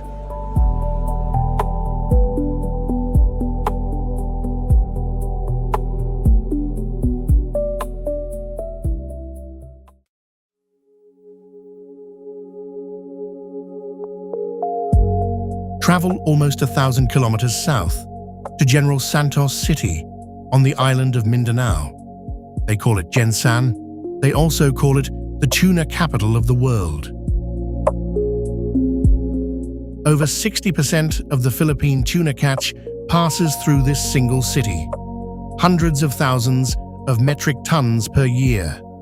Yellowfin, big eye, some of the largest fish in the Pacific, pulled from the Celebes Sea, one of the most biodiverse and most dangerous bodies of water in Southeast Asia, by vessels that stay at sea for weeks at a time. Weeks, minimal shelter, unpredictable weather, working in water that doesn't forgive hesitation. But it is in Cebu where the human story becomes a philosophical argument no one can win.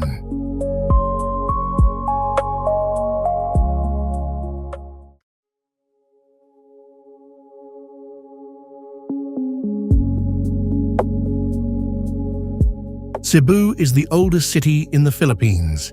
Founded in 1565, the first permanent Spanish settlement in the archipelago. Today, it's the country's second largest metro area, and it is, without any diplomatic softening, a city living in permanent contradiction.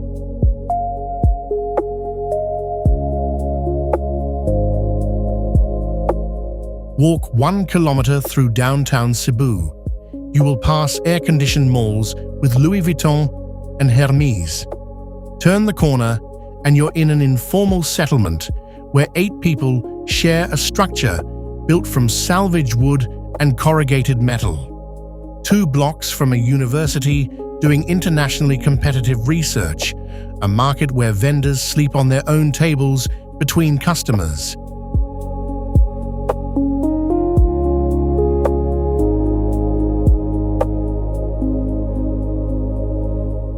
A 450-year-old Spanish colonial church surrounded by jeepneys, those wildly decorated, repurposed American military vehicles from World War II that serve as the most chaotic form of public transport imaginable, packed so tight they move 2 meters per hour.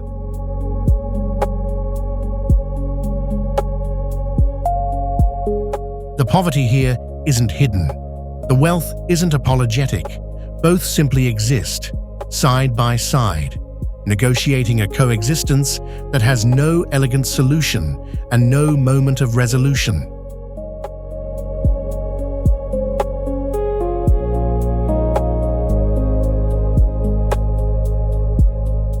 The city keeps moving, as if stillness were the one thing it cannot afford.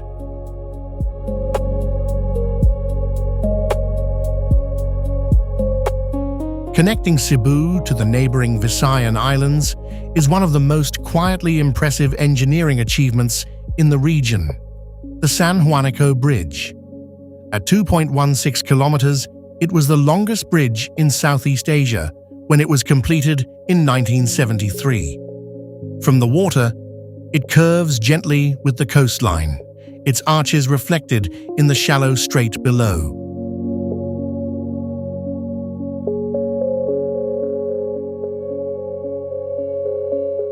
From above, you see exactly the problem the Philippines has always faced. Islands separated by water, communities separated by distance, people spending centuries finding ways to reach each other anyway. But if you want to see what happens when people stop trying to cross the water and start trying to reshape the mountains themselves, you need to go higher. Much higher.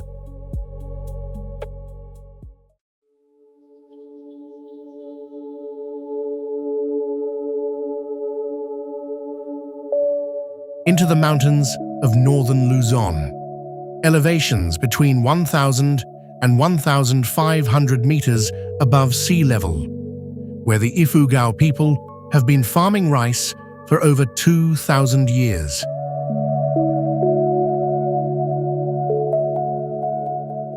Not on flatland. There is no flatland.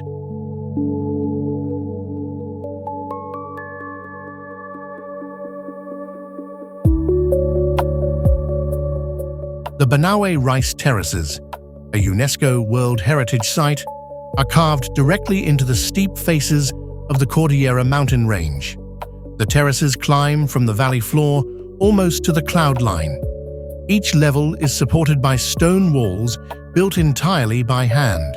Each wall is maintained by a communal irrigation system fed entirely by mountain springs and the forest ecosystems above. No pumps, no electricity, no modern engineering.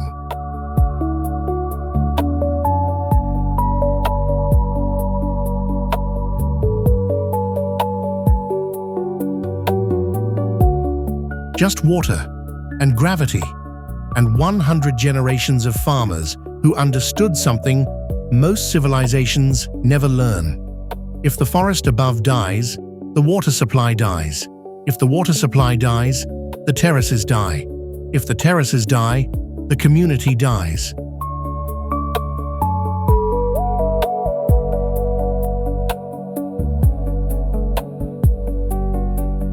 So they protected the forest.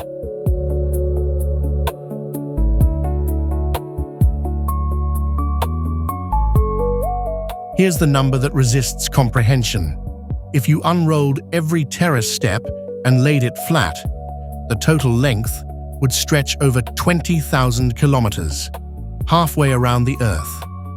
The stone moved to build these walls, with wooden tools, with bare hands, without gunpowder or machines, represents a volume that engineers struggle to calculate.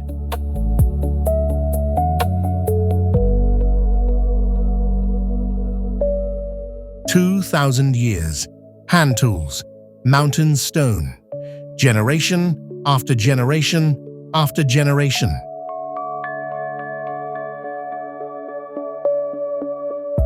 The Ifugao call it the eighth wonder of the world. Stand at the top of Banaue at dawn, when the rice is green and morning mist moves between the terrace steps like something alive, and you feel the weight of all those generations pressing into you. Not as burden, as inheritance.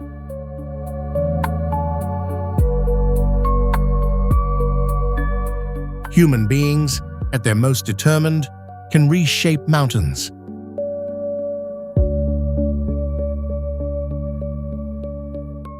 But the Philippines doesn't only reshape mountains.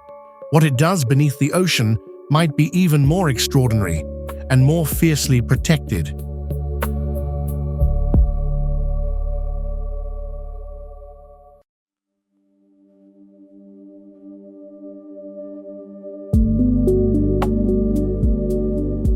There's a reef out there that the Philippine government protects with armed guards.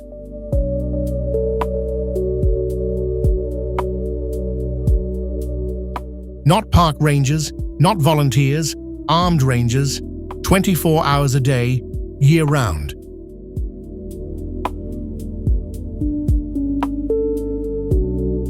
Why? Because what lives on this reef is considered too valuable and too irreplaceable to leave undefended.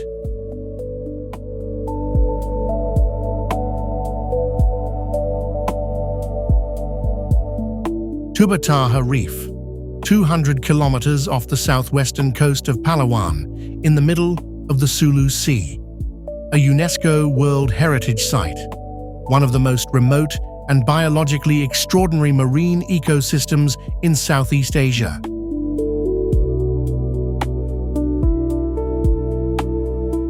The reef covers nearly 97,000 hectares. It rises from water depths exceeding 100 meters all the way to coral formations that break the surface at low tide. 600 species of fish, 360 species of coral, 11 species of shark, including the whale shark, the largest fish in the ocean.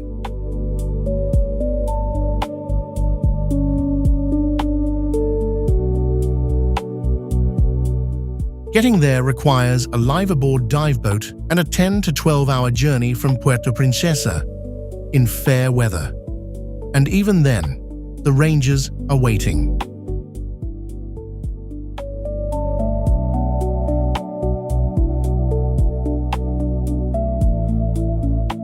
because the temptation to poach from Tubataha is enormous, and the Philippine government has decided this reef is worth protecting by force.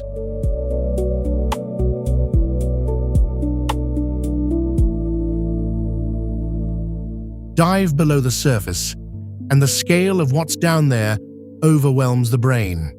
Schools of big-eye trevally in formations of 10,000 fish, silver walls banking and turning in perfect synchronization, flashing light like controlled lightning. Manta rays glide through the thermocline with an elegance that makes everything else in the ocean look clumsy. Hawksbill turtles, their shells layered with barnacles and tiny hydroids, move through the coral with the calm of creatures whose lineage predates the Philippines itself by 150 million years.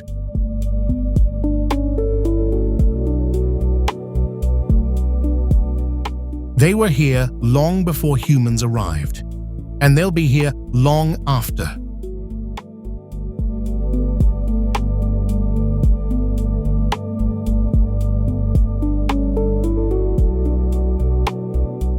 But pull back to the surface, come closer to shore, and you'll find something even stranger happening above the waterline.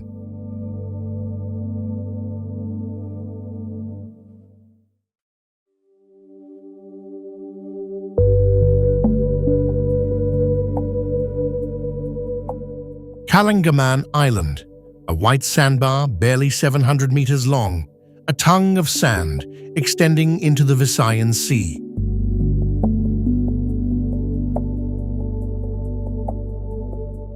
The island has no elevation, nothing above 2 meters. Every typhoon that tracks through the central Philippines reshapes it, carving new channels, pushing the tree line back, depositing sand where sand used to not be. Kalangaman isn't being destroyed by the storms. It's being redrawn, storm by storm, year by year.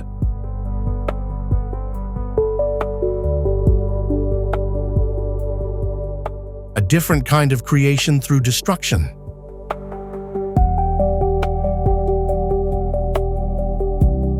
But if you want to see the ocean show you something genuinely impossible, go to Panagsama Beach on Cebu's southern shore.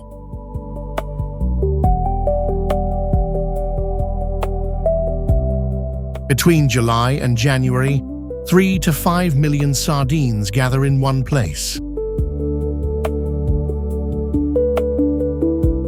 Not spread across the ocean, in one place. They form what oceanographers call a bait ball, a churning living mass that extends hundreds of meters in every direction. From the surface, you see nothing unusual. Beneath the water, it's a living storm. Millions of silver bodies turning, contracting, exploding outward, and reforming, all in milliseconds, responding to predators attacking from below. Thresher sharks, tuna, mackerel, dolphins. Dive into this, and you're not watching the event.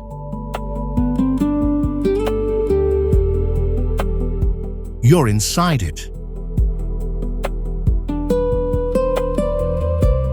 And here's what makes Panagsama truly Filipino.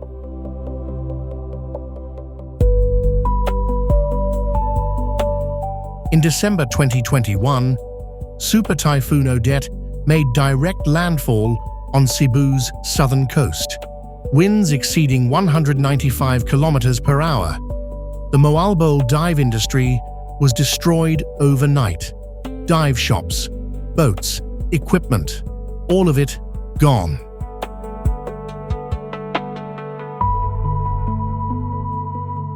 The fishermen of Panagsama didn't wait for insurance claims. They didn't wait for government recovery funds. Within weeks, they were back on the water.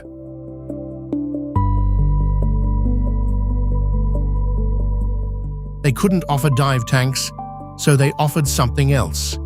Using their knowledge of the currents, the depths, the behavior of the sardines, knowledge no typhoon can destroy, they guided tourists to float above the bait ball, watch the underwater tornado from open air. By the time international dive tourism started to recover, Panagsama had already rebuilt itself.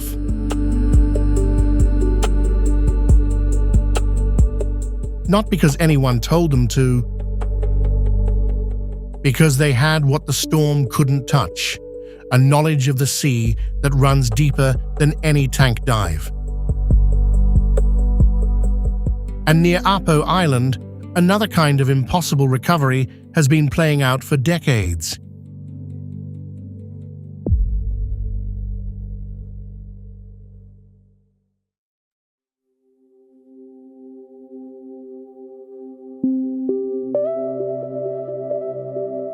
In the early 1980s, overfishing had killed Apo's reef. The coral was bleached. The fish were gone.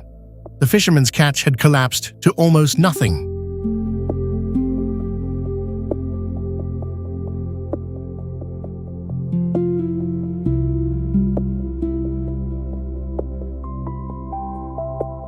So the fishermen themselves, not the government, not an NGO, established a marine sanctuary, a no-take zone. Community enforced, no outside help.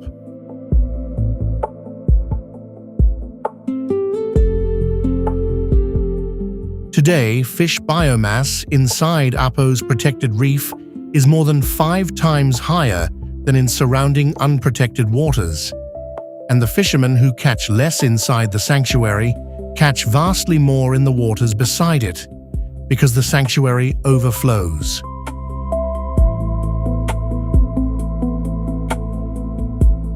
Long-term thinking, from people living entirely in the short term.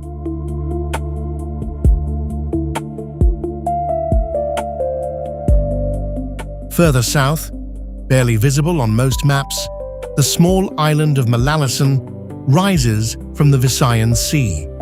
A few hundred people, a forest interior almost entirely undisturbed. Coastline so clean, it looks digitally edited.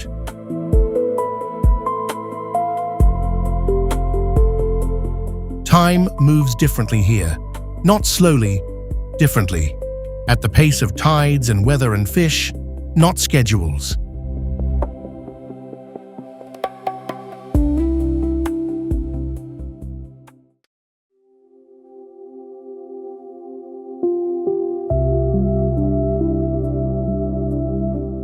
And then there's Cresta de Gallo,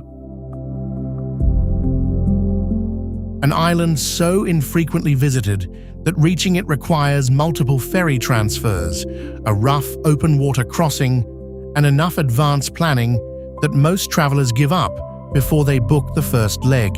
No hotels, no power grid, no phone signal. You camp on the beach. You eat what you brought. You wake at 5 a.m. with nothing between you and the open Pacific but 200 meters of reef flat. Underwater visibility routinely exceeds 30 meters because almost no human has been there to disturb it. This is the Philippines that doesn't appear in any algorithm. The version you have to actively choose.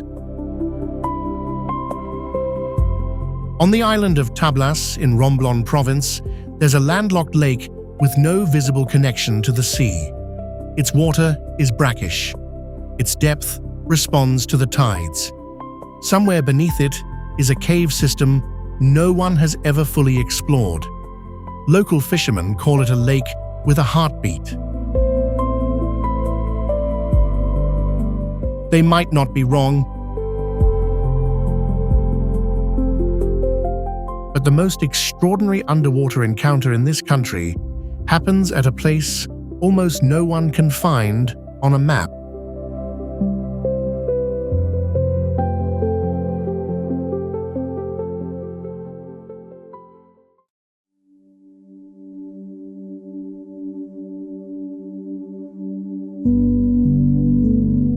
Malapascua, a small island at the northern tip of Cebu, 6 kilometers long, less than 2 wide.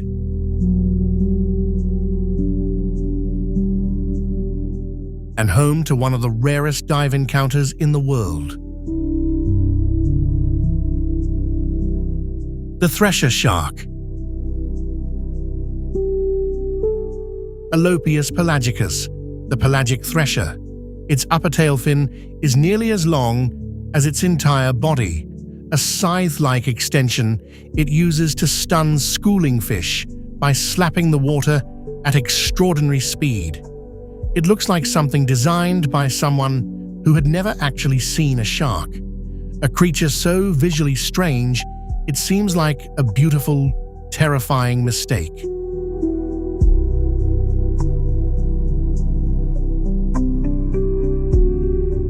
Every morning before dawn, thresher sharks ascend from depths exceeding 200 meters to a seamount called Monad Shoal, just off Malapascua's northern shore.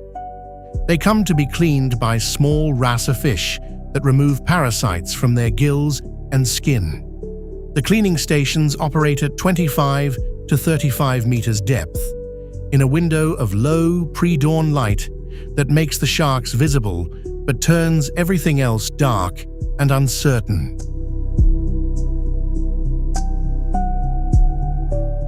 Divers who make this descent describe it the same way.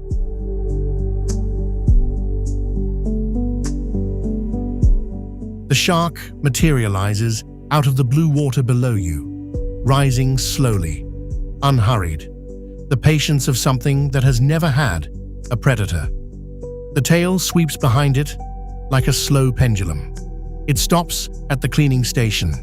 The wrasse work quickly, and then the shark descends. The dark water closes over it, and it is gone. Malapascua doesn't have the luxury of disappearing when things get difficult.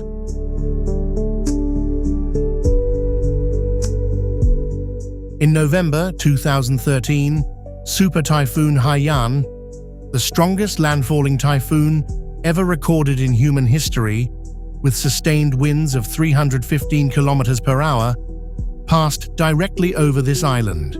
The storm surge erased the beach. Every tree was stripped bare. Every boat on the island was destroyed. The dive shops, the guest houses, the single generator powering the island's lights.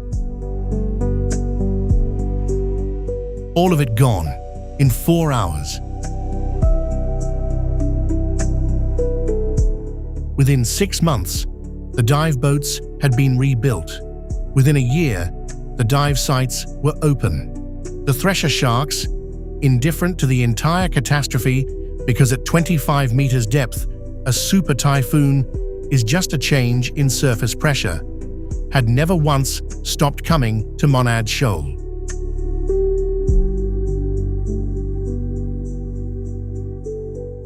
The cleaning stations waited.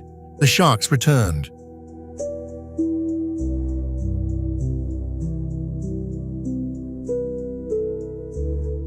And the humans, because this is their island and they are Filipino, returned with them.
cave systems under Palawan that have never felt a human hand, deep water seamounts off Mindanao where species cruise that science has not yet named, valleys in the Cordillera where morning fog sits so thick the rice terraces disappear completely, and all that remains is the sound of water moving through stone channels built by hands that have been gone for centuries, still working, still feeding the valley, still doing their job with no one watching.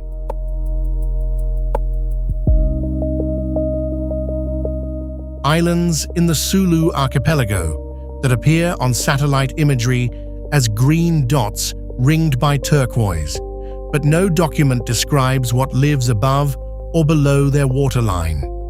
Rivers in Mindanao, whose upper reaches have never been walked by anyone except the indigenous communities who have protected them for generations as places too sacred for casual entry. The Philippines is not a finished thing. You cannot exhaust it. You cannot see it all. You can only encounter it, piece by piece, island by island, storm by storm, and let it reshape how you understand the word resilience. Because here is what the Philippines has always known, and what the rest of the world is still learning. Resilience is not the absence of destruction. It is the refusal to let destruction be the final word. The typhoon comes, the volcano moves, the earthquake shifts the ground beneath your feet, and then the Ivatan, the Tagbanua, the Ifugao, the fishermen of Panagsama, the port workers of Navotas, the divers of Malapascua, they get up, they look at what's left, and they begin again. Not because they've forgotten what was lost, because what they're building next matters more than what was taken. This is the Philippines that was never in the brochure, not the beach, not the sunset, not the smile for the camera. This is a land where the earth breathes fire, where the ocean tests everything you bring to its edge, where the sky reminds you, sometimes violently, sometimes beautifully, that you are a guest in a place that was wild long before you arrived and will be wild long after you leave. And yet, somehow, impossibly, people have made it home. Not in spite of all that fury, because of it. The question isn't whether the Philippines is worth seeing. It is worth 1,000 lifetimes of looking. The question is whether you're ready to see it honestly, not as an escape, not as a postcard, but as a reckoning. The unseen Philippines is waiting. And the version you see today will not exist 5 years from now. The choice is yours.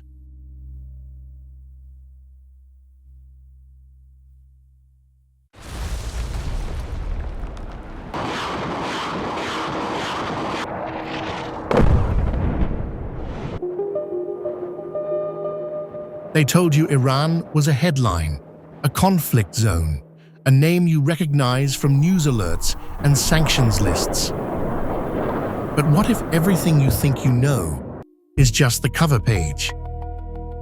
What if behind that cover page lies a civilization so old, so layered, so quietly extraordinary, that the moment you step inside it, the world you came from suddenly feels very, very small? 50% of Iran's population is under 30 years old. Right now, as you watch this, a young woman in a Tehran cafe is sipping saffron tea, watching a French New Wave film on her laptop, and debating the ethics of artificial intelligence with her friends, all while her VPN quietly bypasses the government's internet firewall. She's not in a headline. She never will be. And in the same country where you'd expect to find only one religion, one people, one story, there exists the largest Jewish community in the Middle East outside of Israel, with a seat in parliament. Iran is not what you've been told. It never was. Today, we're going inside, not through a news camera, not through a politician's words, through stone and saffron, through desert heat and mountain fog, through 2,500 years of empire, poetry, and survival. Welcome to the world beyond the headlines, and I promise you, it only gets more extraordinary from here.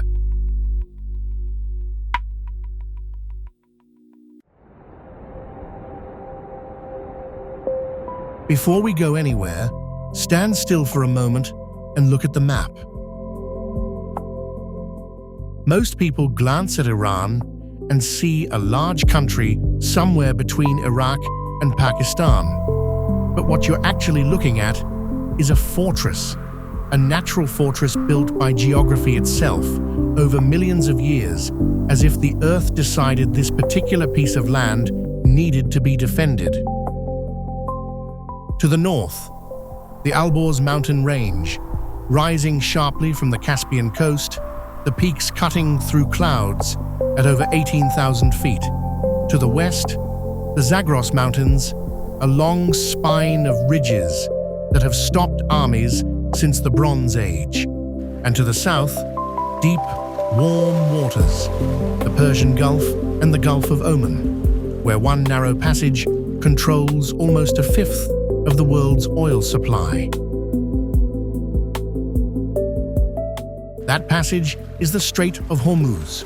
It is 33 miles wide at its narrowest point. Every single day, tankers carrying nearly 20 million barrels of oil squeeze through that gap.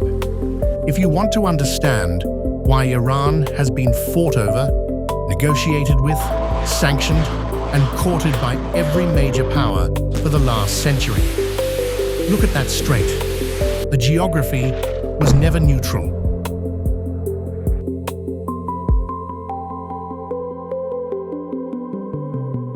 But here is what the geography doesn't tell you. The people inside this fortress are not Arab. They never were. The Iranians are Persian. And that difference is not just ethnic, it is civilizational. It is linguistic. It is a pride carried in the bones, rooted in a heritage that was already ancient when Rome was still learning to write. The Persian language, Farsi, is one of the oldest continuously spoken languages on earth. When an Iranian recites poetry, and they recite it constantly, at dinner tables, in taxis, at funerals, they are often quoting Rumi, or Hafez, or Ferdowsi, poets who lived 1,000 years ago and whose words still land like they were written this morning. Try to imagine your culture still quoting its poets from the year 1000 AD as casually as song lyrics. That is Iran. Now, 3 hours south of Tehran, the capital of Iran, there is a field of broken columns.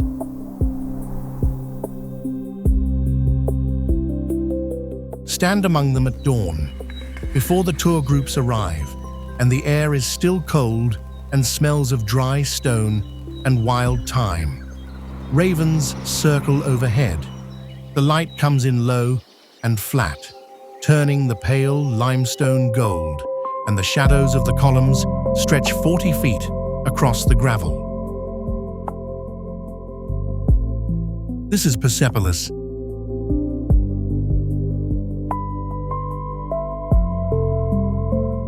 And what you are standing in is not just a ruin.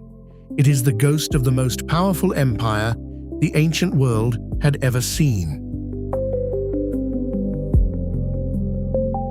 The Achaemenid Empire, founded by Cyrus the Great in 550 BC, stretched from the Aegean Sea to the Indus River. At its height, it controlled nearly half the world's entire population, not half of a region, half of the world. Cyrus built something else too, something that most people don't know about.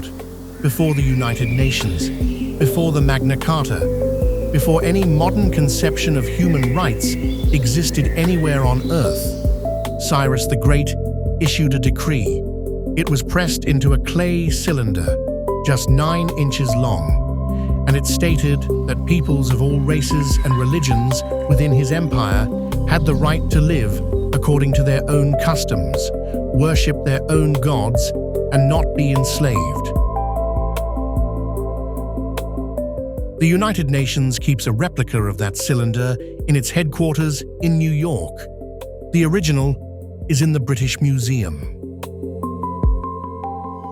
The first declaration of human rights in recorded history came from Iran. Let that sit.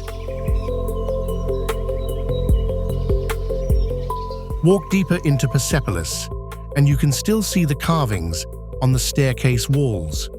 Lines of tribute bearers from every corner of the empire, each one dressed in their own regional costume, each one carrying a specific gift. There are Ethiopians, there are Greeks, there are Indians, there are Lydians, all of them making the journey to this city to pay tribute to the Persian king.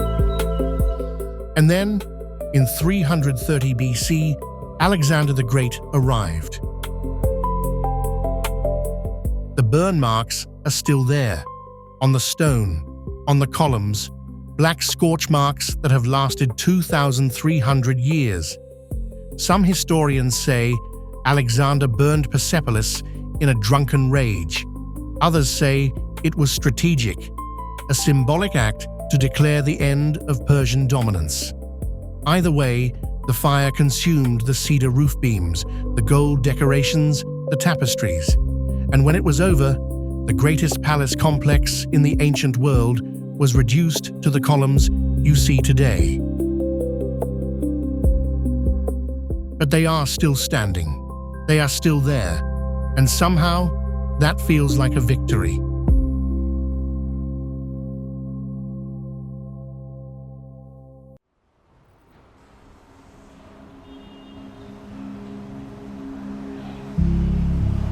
From Persepolis, head northwest, and the landscape shifts.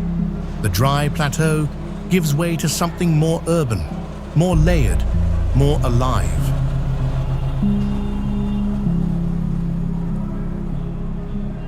You're approaching Isfahan, and you need to be ready for what it does to you.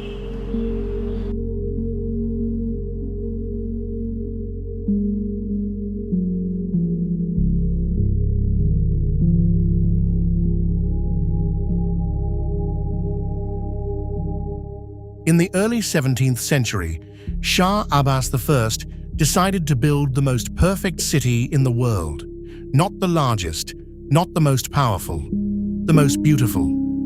He moved his capital to Isfahan and then spent decades constructing a vision so complete, so coordinated, that the result still stops people in their tracks 400 years later.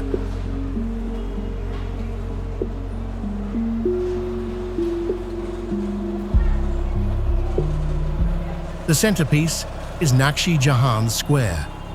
At 500 meters long and 160 meters wide, it is one of the largest public squares ever built, a space so vast that you can barely make out the mosaics on the far end from where you stand. And every surface, every arch, every dome, every column is covered in tilework so intricate that up close you realize you are looking not at pattern, but at mathematics. Geometric repetition pushed to its absolute limit, executed by hand in ceramic in the 1600s.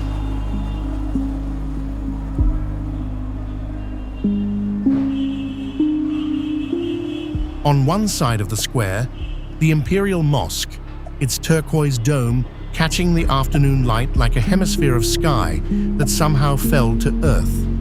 On another, the bazaar entrance, low and arched, and smelling of copper and rosewater and cardamom. On another, the Ali Kapu Palace, 6 stories of royal viewing galleries where the Shah watched polo matches played in the square below.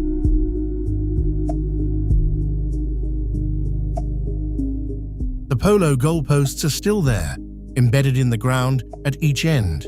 They've been there since 1602. Walk under the arches at dusk and listen.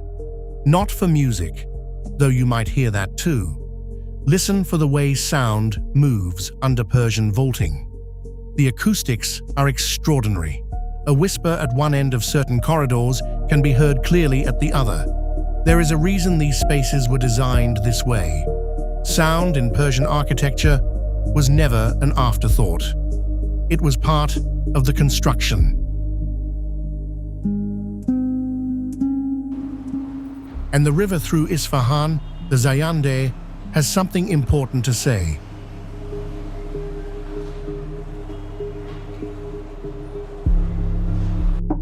The Seo-Sepol Bridge, built in 1602, stretches 300 meters across the water with 33 arches. On a good year, when the rains come and the snowmelt flows, the river runs beneath it, full and brown and powerful. People walk the bridge at night. Couples sit on the arch seats built into the lower tier. Old men gather and, this is the part that stays with you, they sing. Spontaneous traditional Persian song. Not performers, not buskers. Just men who know the same songs and sing them together because the moment asks for it.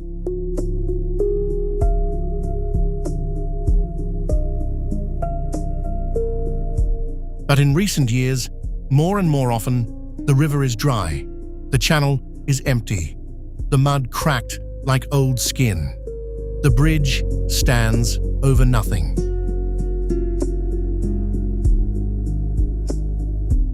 People still gather. They still sing. Under the arches, over the empty riverbed, into the night, refusing to mourn in silence. That is not defeat. That is something harder. That is endurance.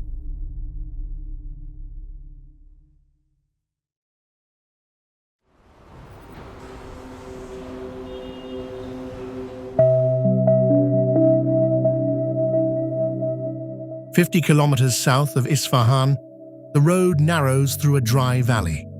And suddenly, through the windshield, you see light that shouldn't exist indoors.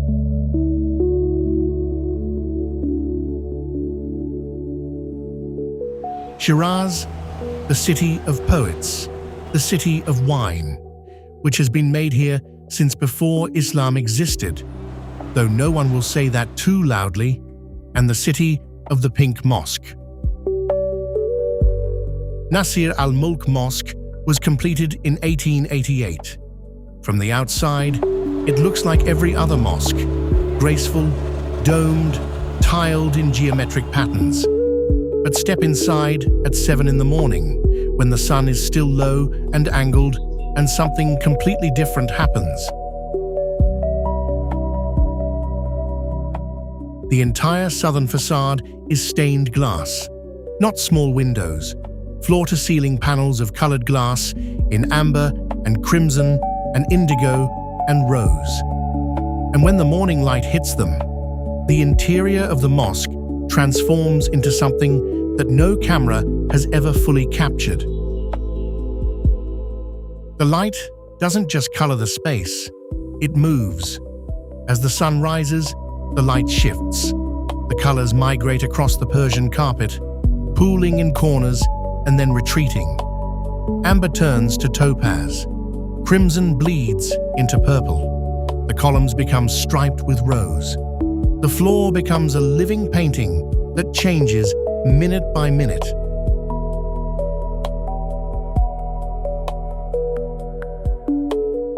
You are standing inside a prism. That's the only way to describe it. Visitors sometimes just sit down on the carpet and stay there for an hour, not praying, not photographing, just watching the light breathe.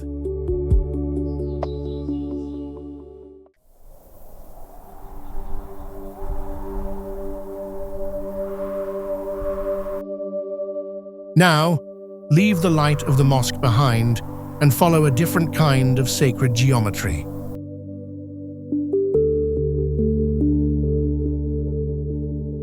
An hour from Shiraz, on a hill overlooking a dry plain, stands a structure that most Westerners have never heard of, and that Iranians visit by the millions. Shah Cheragh, the King of Light.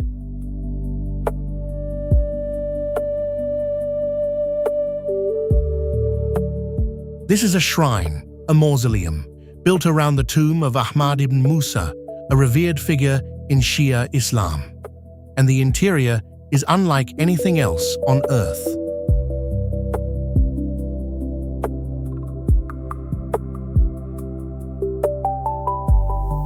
Every surface, ceiling, walls, columns, arches, is covered in mirror mosaic, not one large mirror. Millions of small fragments, each one cut and angled slightly differently, so that when light enters the space, it doesn't reflect cleanly, it shatters. The effect is disorienting in the best possible way. You feel like you are standing inside a diamond that has just been struck. The shards of light move when you move. There is no stillness here. Every angle, every step changes what you see. And in the center, the tomb itself, draped in green cloth, surrounded by this infinite fractured brightness. In Persian Sufi mysticism, broken mirrors represent the dissolution of the ego, the idea that the self must be shattered before it can reflect the divine. Walking through Shah Cheragh is not just an aesthetic experience, it is a theological one.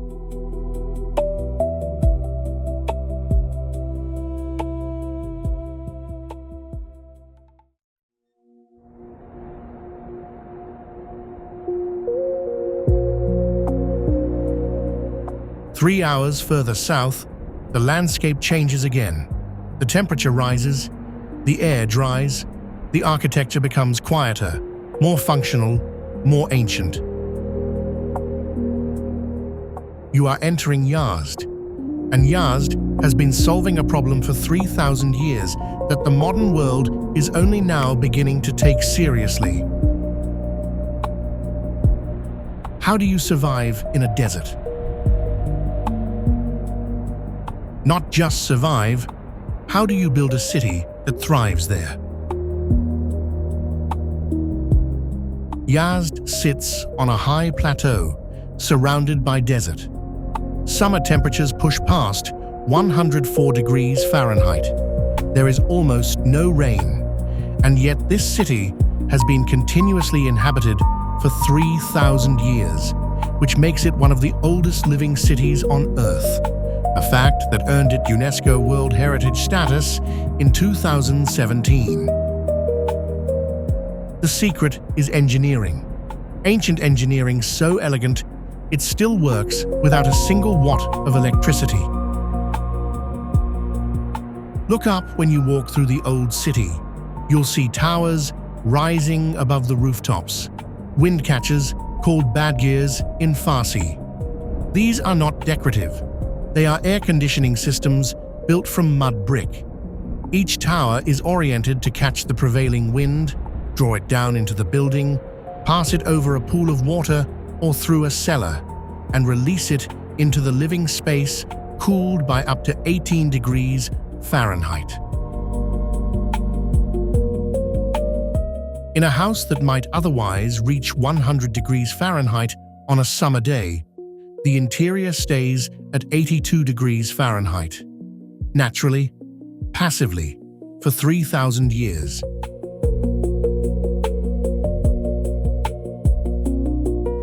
And underground, the qanats, horizontal tunnels, hand-dug through rock and gravel, sometimes running for miles, tapping into aquifers deep beneath the desert's surface and bringing the water to where people need it. The qanat system in Iran is so extensive, so carefully engineered, that some channels are still flowing today that were first dug 2,500 years ago.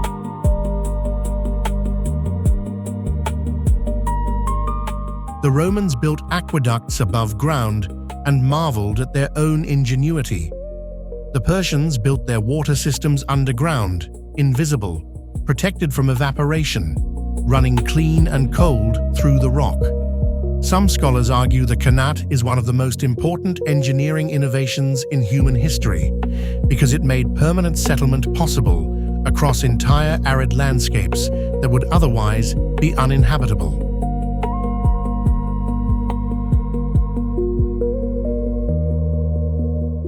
You are drinking water in Yazd that has been flowing through stone channels since before the birth of Christ.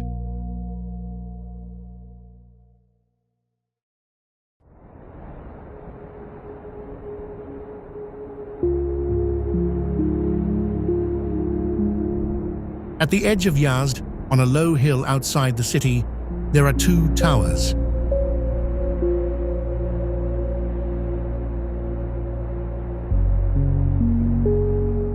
They are round, about 20 meters tall, built of plain mud brick. They have no windows, no doors at ground level, no ornamentation of any kind.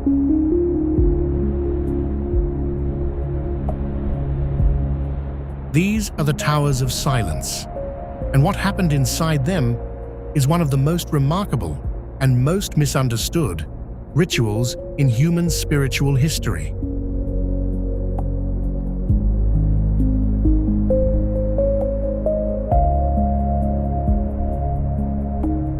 The Zoroastrians of ancient Persia, who worshipped fire as a sacred force and believed in the absolute purity of earth, water, fire, and air, faced a problem.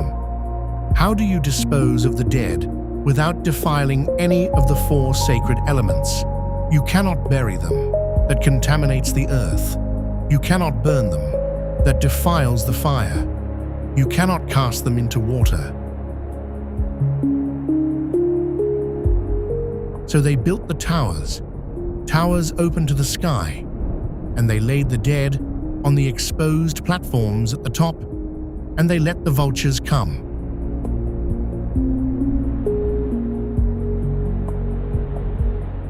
Within hours, the bones were clean, the flesh returned to the birds, to the air, to the cycle of life, without contaminating anything sacred. The bones were then collected and placed in an ossuary pit at the center of the tower. It sounds strange until you understand it, and when you understand it, it sounds like the most ecologically logical burial practice ever devised. No land use, no pollution, complete return to the natural cycle.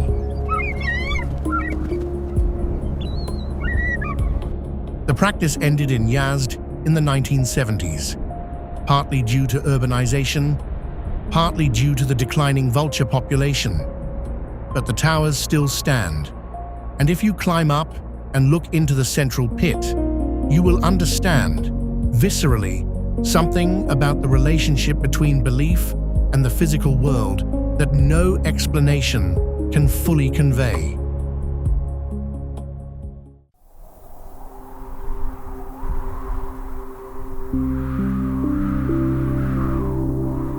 Now, we leave the ancient desert and do something the geography of Iran makes genuinely strange. We go to a jungle. Fly to the Caspian coast. Drive up into the hills of Gilan province. And within 2 hours of the sand and heat of the central plateau, you will be standing in a temperate rainforest. Ferns taller than your head. Moss so thick, it looks like carpet draped over every stone. Mist, actual mist, rolling through the trees, not burning off in the sun, but staying, hovering, making everything green and soft and slightly unreal. This is the northern face of the Alborz Range. The mountains catch the Caspian moisture, force it upward, condense it into rain, and on the southern slope, you have desert. On the northern slope, you have forest, two entirely different worlds separated by a single ridgeline.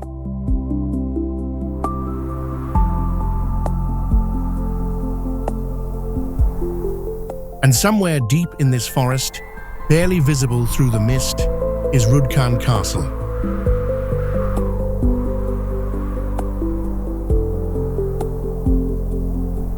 Built in the Sassanid era, some estimates say parts of it are 1,500 years old, Rudkan is a military fortification that seems to have grown from the mountain itself rather than been built upon it. The walls follow the natural ridges. The towers stand at points where the terrain creates natural overlooks. The entire structure is designed around the principle that the mountain is your best weapon.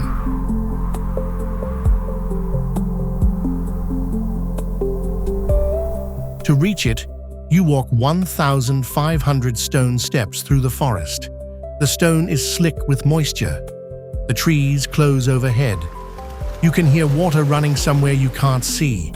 The air is cool and smells of earth and green things. And then the castle materializes out of the mist above you, its towers wrapped in vine and lichen.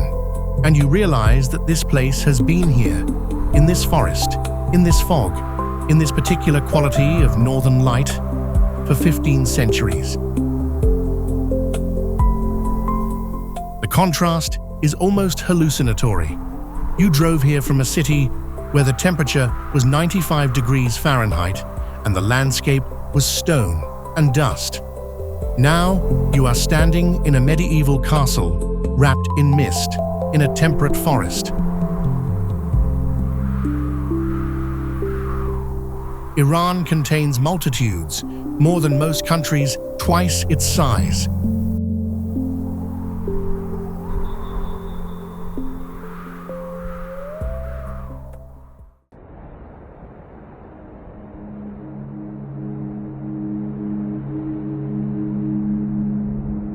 But now, leave the forest entirely. Drive south and east across the plateau until the landscape strips down to nothing, until it becomes not just dry, but absolute.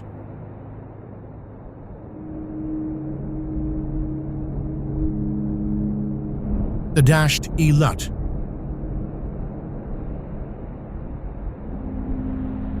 NASA satellites have recorded the ground surface temperature here at 159.3 degrees Fahrenheit.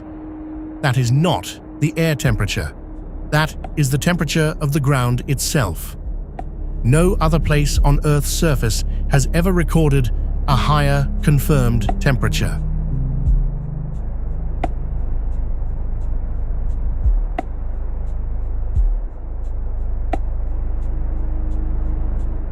At that temperature, exposed skin burns in seconds. Rubber melts. Certain metals will blister your hand if you touch them. The air above the surface shimmers so violently that you can barely look at the ground directly. The horizon bends. Objects in the middle distance look like they're floating. And yet, Dasht-e-Lut is one of the most visually spectacular landscapes on Earth.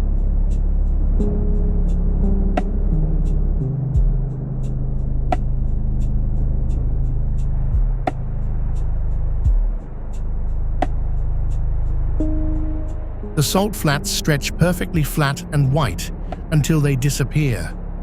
The dunes here are called kaluts, wind-carved ridges of hardened salt and sediment, some rising 40 meters high, running in parallel lines for kilometers. From the air, they look like an enormous fingerprint pressed into the desert.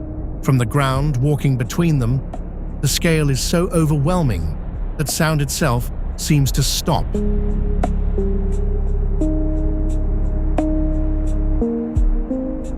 No insects, no birds, no plants. Not even bacteria can survive on the hottest parts of the surface. Researchers studying the LUT have called portions of it abiotic zones, areas so extreme that they are genuinely sterile, dead in the most complete scientific sense of the word.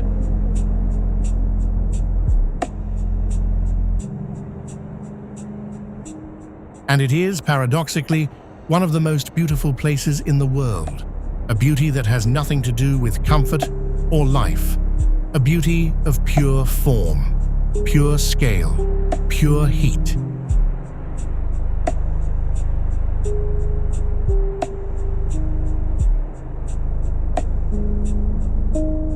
Standing on the edge of the LUT at dusk, when the temperature finally begins to drop and the light turns everything orange and the shadows fall between the caloutes like purple rivers, you understand something about the Earth that you can't learn anywhere else.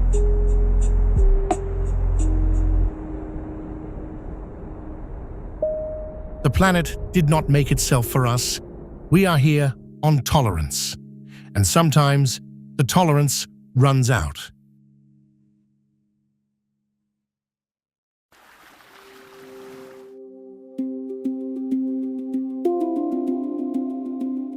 Now, push south toward the Persian Gulf, and the world changes color.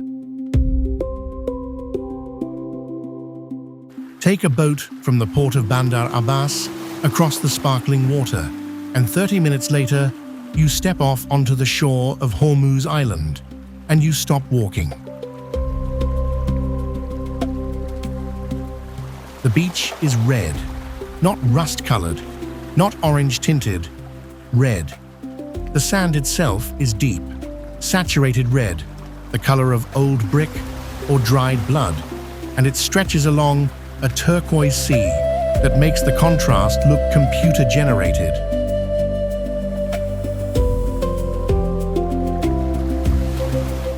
The red is iron oxide, the same mineral that makes Mars red. Hormuz Island sits on a geological formation so rich in iron and sulfur that the soil itself is the ingredient. The local Bandari people have been cooking with it for centuries. The red powder, called surak, is mixed into fish dishes and flatbreads and chutneys. The island's inhabitants are, in a very literal sense, eating their geology.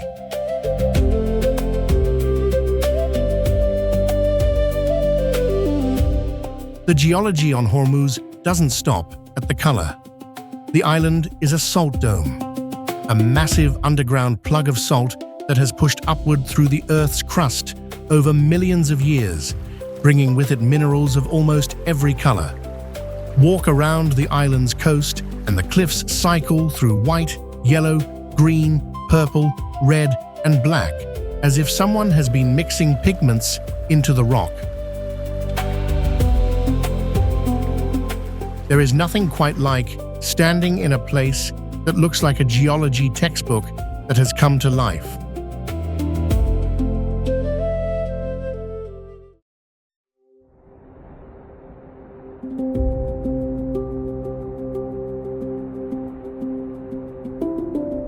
Just across the water, on the much larger Quashim Island, the Earth has been doing something even stranger. The Valley of the Stars, Valley Sataragan, is a canyon system on the southern part of the island that doesn't look like it belongs on this planet. Wind and water have spent 2 million years sculpting the soft sedimentary rock into forms that resist easy description. Columns, arches, crevices so narrow you have to turn sideways, boulders balanced on needle-thin pedestals, pillars eaten hollow from the inside.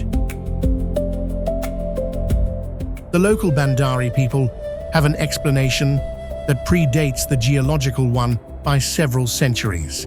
They say a star fell here, that it came from the sky in fire and broke apart when it hit the ground, and that the pieces scattered across the valley, and that the spirits, the jinn, who live in the desert, took up residence in the broken stones and have been living there ever since.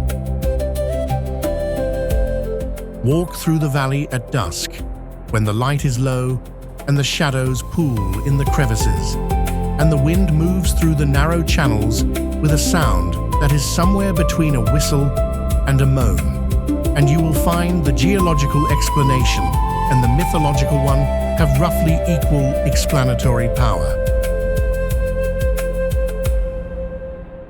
The valley feels inhabited. It always has.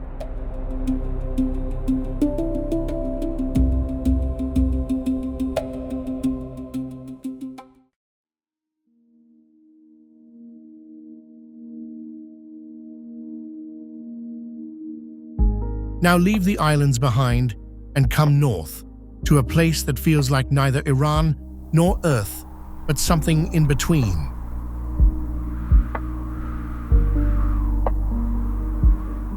Khandovan. In the province of East Azerbaijan, rising from a valley in the volcanic slopes of Mount Sahand, there is a village that looks like it was built by a civilization that lived inside a fairy tale.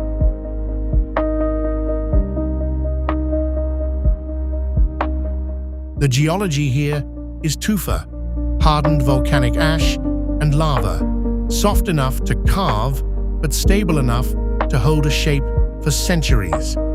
And the people of Khandovan, sometime around 700 years ago, began carving their homes directly into the volcanic cones that dot the hillside, not building houses on the rock, carving the rock into houses. Each cone is different. Some house one family, some house three. The upper cones have been converted into storerooms, the lower ones into living quarters. Sheep are kept in carved stables at ground level.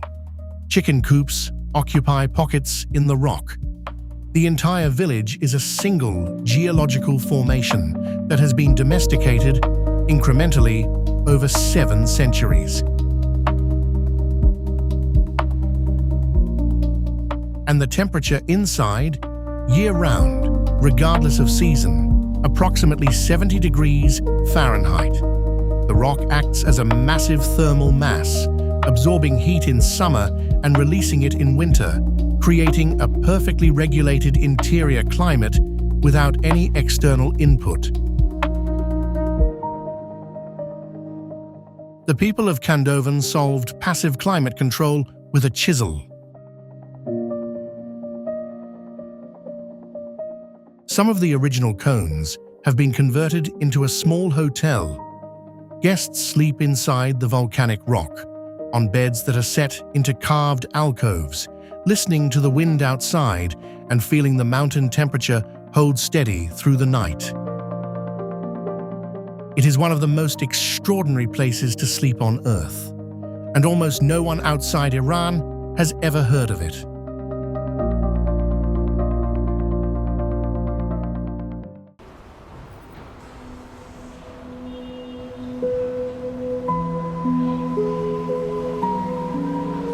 Travel northwest to Tabriz, to the Tabriz Historic Bazaar.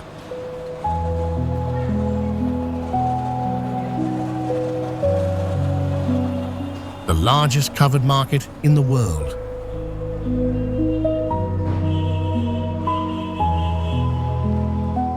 Not by footprint alone, by continuity, by history, by the fact that trading has happened under these particular brick vaults without significant interruption since at least the 13th century. Some historians date active commercial activity on this site to the 7th century.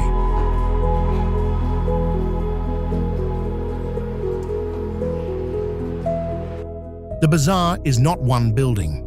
It is a network of interconnected roofed spaces, caravanserais, specialized market halls, mosques, schools, banks, covering more than 1 million square feet.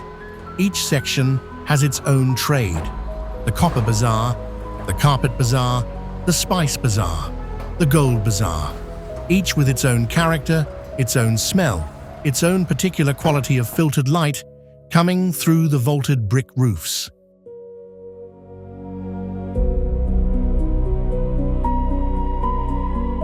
Stand in the spice section and close your eyes. The smell is almost solid. Turmeric and cumin and dried limes and saffron. Iran produces more than 90% of the world's saffron. And the slightly sweet, dusty smell of dried rose petals, which are used in teas and stews and as offerings at shrines.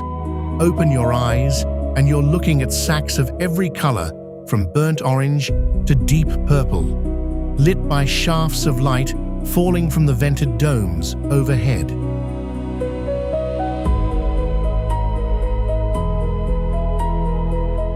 The Tabriz Bazaar survived the Mongol invasion. It survived the earthquake of 1780. It survived the Constitutional Revolution of 1906. It survived sanctions, wars, and multiple foreign occupations. And today, under the same brick arches, where Silk Road merchants once rested their camels and weighed their bolts of Chinese silk, young Azerbaijani traders sit behind smartphones and tablets, photographing their products for Instagram, while their grandfathers sit nearby, drinking tea from small glasses, watching everything and remembering more.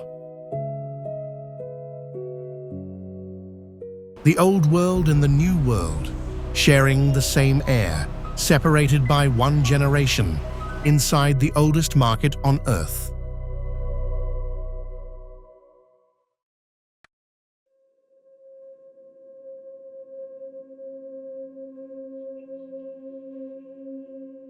Somewhere between the bazaar and the cafe, between the ancient and the digital, between the headline and the reality, that is where Iran lives.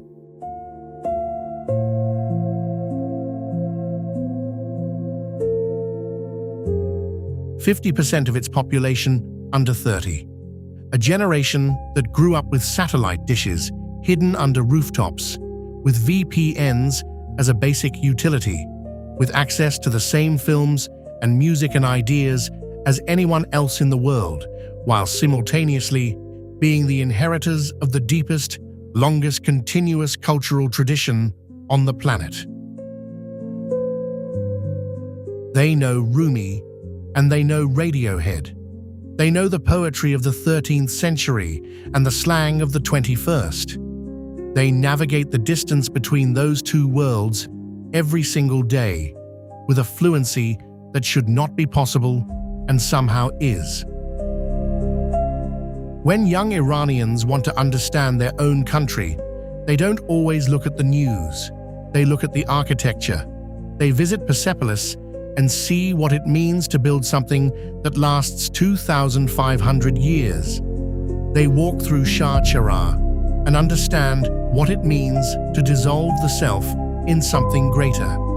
They study the Badgirs of Yazd and see what it means to solve a problem so elegantly that the solution outlives every civilization around it.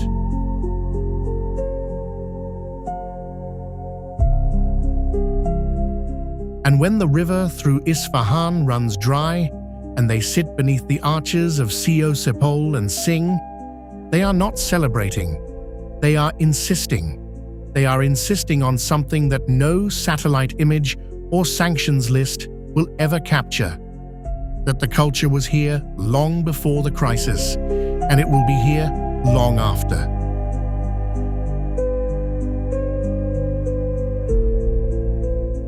But here is what you really need to understand before this ends.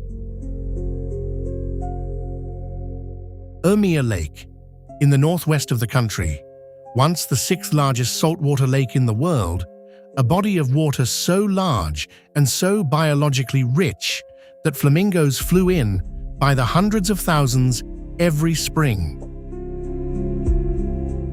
Today, it has lost more than 80% of its volume. The retreating water has left behind a vast, flat, white crust of crystallized salt, baking in the sun, stretching to a dead horizon.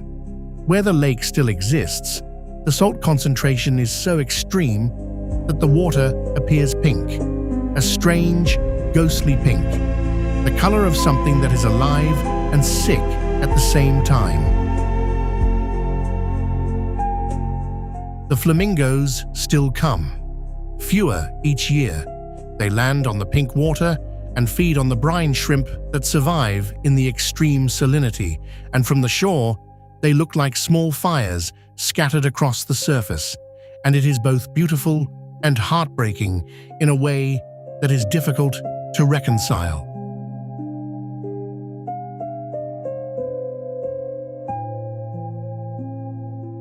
This is a country that contains both the oldest human rights declaration in recorded history and a dying lake. A country that built water systems that lasted 2,500 years and is now watching a body of water the size of a small sea disappear within a single human lifetime. That contradiction is not unique to Iran, but Iran holds it more visibly, more historically, more painfully than almost anywhere else. Because when your civilization is old enough, you have seen more endings, you know what they look like, and you know too what has survived them.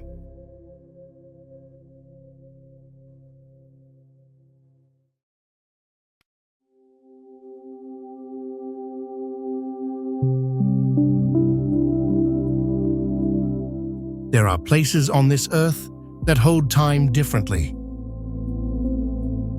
Not stretched or compressed, but layered, where you can reach down and feel, through the stone and the sand and the brick, the pressure of centuries stacked on centuries, where the present moment exists simultaneously with a past so deep it stops being history and starts being geology. Iran is one of those places.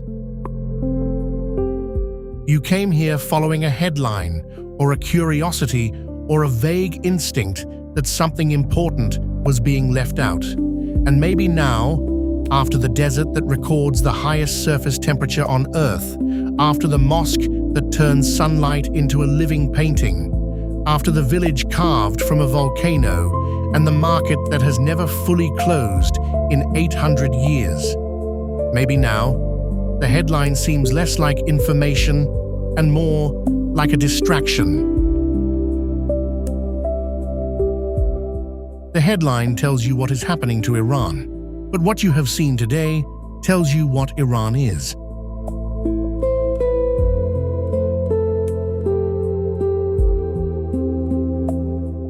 And what Iran is old, patient, fractured and gorgeous, harsh and luminous, dying in some places and stubbornly, impossibly alive in others.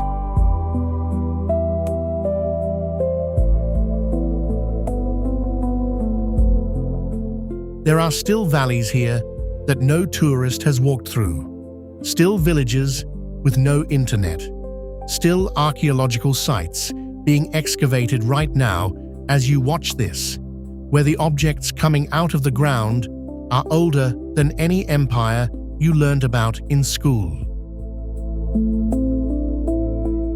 Still a civilization quietly continuing to be itself.